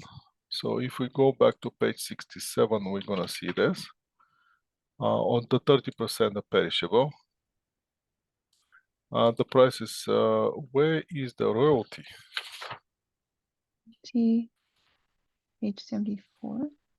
74, 71, Mm, 72, 73, yep, 74. Franchise information, what the franchise information is, right? So what Yes. we're comparing the information given with the information that we showing to the other people. Mhm, And we as an auditor make sure that disclosure potential for except for the potential franchises. Do you know what this reminds me? This reminds me as a sustainability report that the company doing versus what they're actually doing. mm. Make sense? Sustainability report All right. from. From let's say I'm doing so many things for the society based on the so I can provide a sustainable environment for the future. Mhm, And that's what I'm showing on my what will be that except of the financial statements. But that's in fact not what I'm doing. An auditor has to say something about it because you're putting this on the as a excerpt of the financial reports. mm. right? I'm adding additional information on my financial reports, which showing that I'm doing something for society. I'm spending that much money for the to growing new trees. I'm spending that much money for the children. I'm spending that much money for this. I'm doing this. I'm doing that, but I'm not doing any of those. Right. Or the numbers that I'm doing is completely different. I see. Right? And you now the auditor, does the auditor has to say something about it? Yes, what they do. Now they going with that report and start auditing those reports as well. Is the thing that you're saying is actually true? Mhm. And that will be one of the interesting part of what you're saying to the other people versus what you're actually doing. Because this information on page 74, me, you, and the auditors and the company, we know about this. The people, they don't have this internal information. We're not going to show this to our users. What we're going to show our users, we're going to show them whatever is on page 83. Right. This is the thing that this is what I'm going to show to my users. Because that's the excerpt from the disclosure documents for the potential franchises. Right. And once you as an auditor, when you see this, are you going to be okay?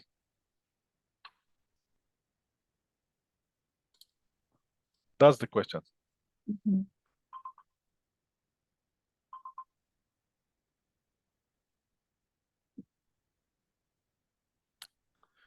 Because watch this. What they're doing is here. Let's go back to the requirements.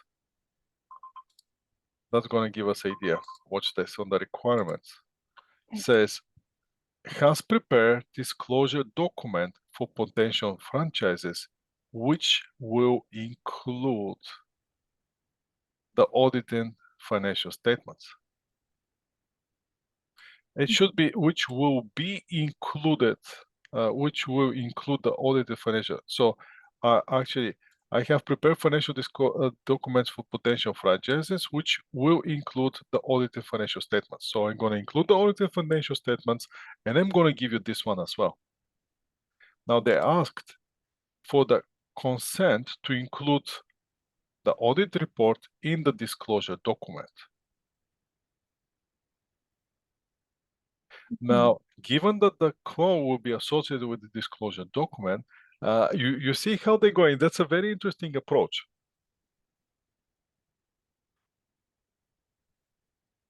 I'm going to disclose document which will be included with the audit financial statements. Mhm. And I'm asking you, do I have your consent to put your audit report in those documents? So technically, I'm not asking you,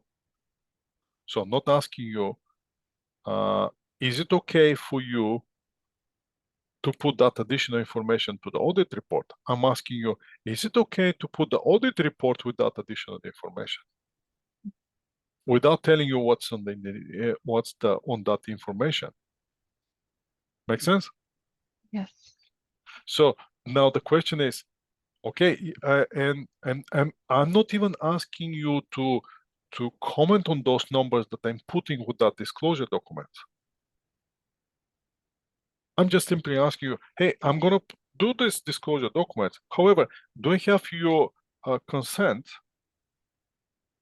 to put the audit reports as well? So now we as an auditor, now if I do this, and what I'm gonna say on everything is approved by the auditor, which in fact is not. Only the audit report, only the financial reports are audited and approved by me. But since those are together with that document, do I have to do some perform some audit procedures on that document? Yeah. Make sense? Yeah. And that's what we're doing. That's why we have the whole thing. So the whole thing is basically indirectly kind of included here. So the other thing that it comes to my mind is it ethical? Mm. Because with something that is approved by auditor, I'm adding something which is not.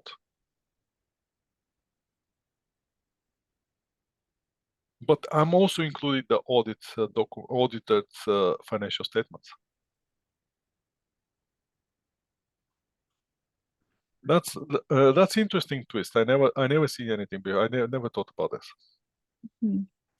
That's a good thing, right? Yeah. So this is the document that I'm sending to everybody, plus the audited financial statements. And I'm asking you, is it okay to add the audit financial statement to this document? And you're saying, there's no problem for me to add the audit document because I know I audited. I know that I express my opinion, everything's fine. I have problem with this document because this document, it doesn't represent the reality.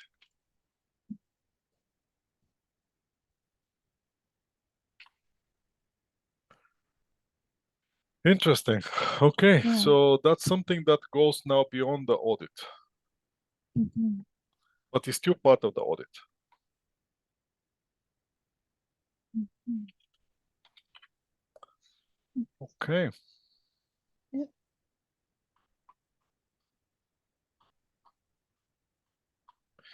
Take a look again, go over this thing. Mhm. And again, you can see here the two discussions that we have.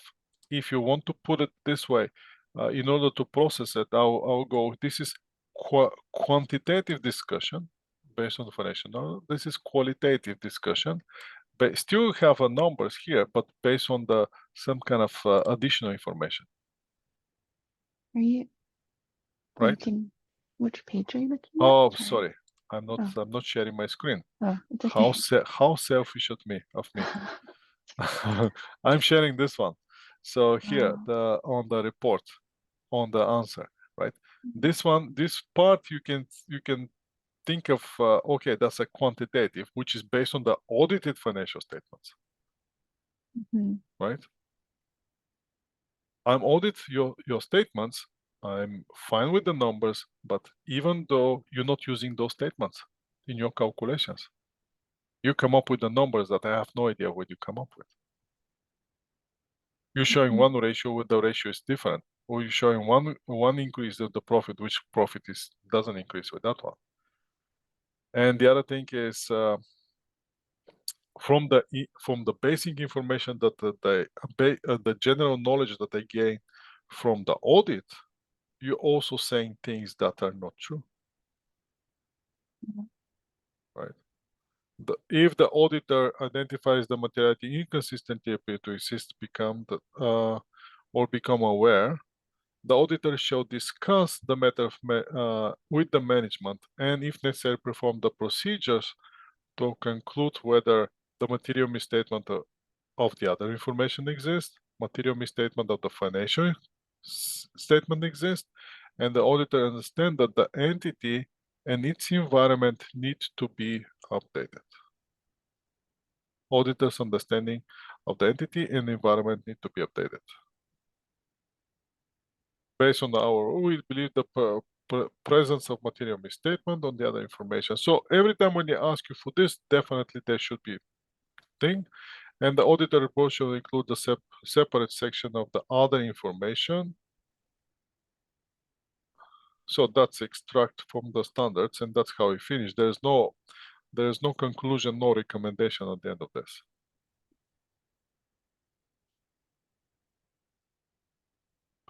So take a look again of this particular one, and if that comes on the exam, be prepared for this. Okay. Yep. And I believe that's more than enough Yeah. for your brain Yeah, I for think so. today. Yeah, I'm gonna How is your brain? Getting more tired than in the beginning. Yeah, it should Yeah. be. We should Yeah. be.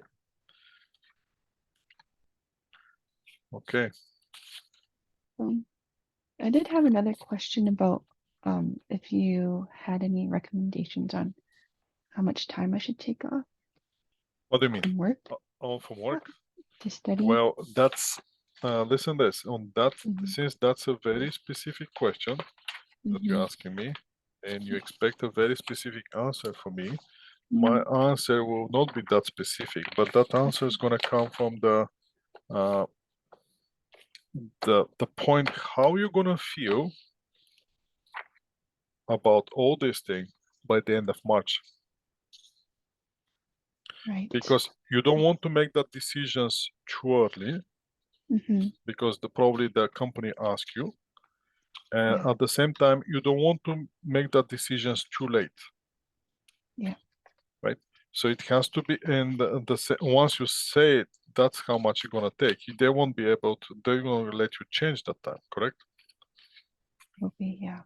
So for that reason, let's see where you're gonna be at the end of March, and at that point, we can discuss how much time more you need. Okay. That sounds Right. good.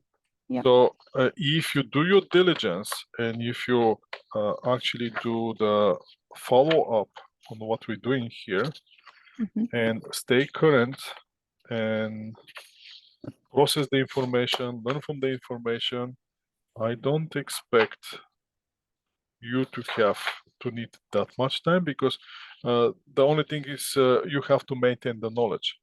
Mhm. But if you're busy at work, that means you need to take more time on the Mhm. other thing, right? Yeah. That's where the thing's gonna come. Yeah. Okay.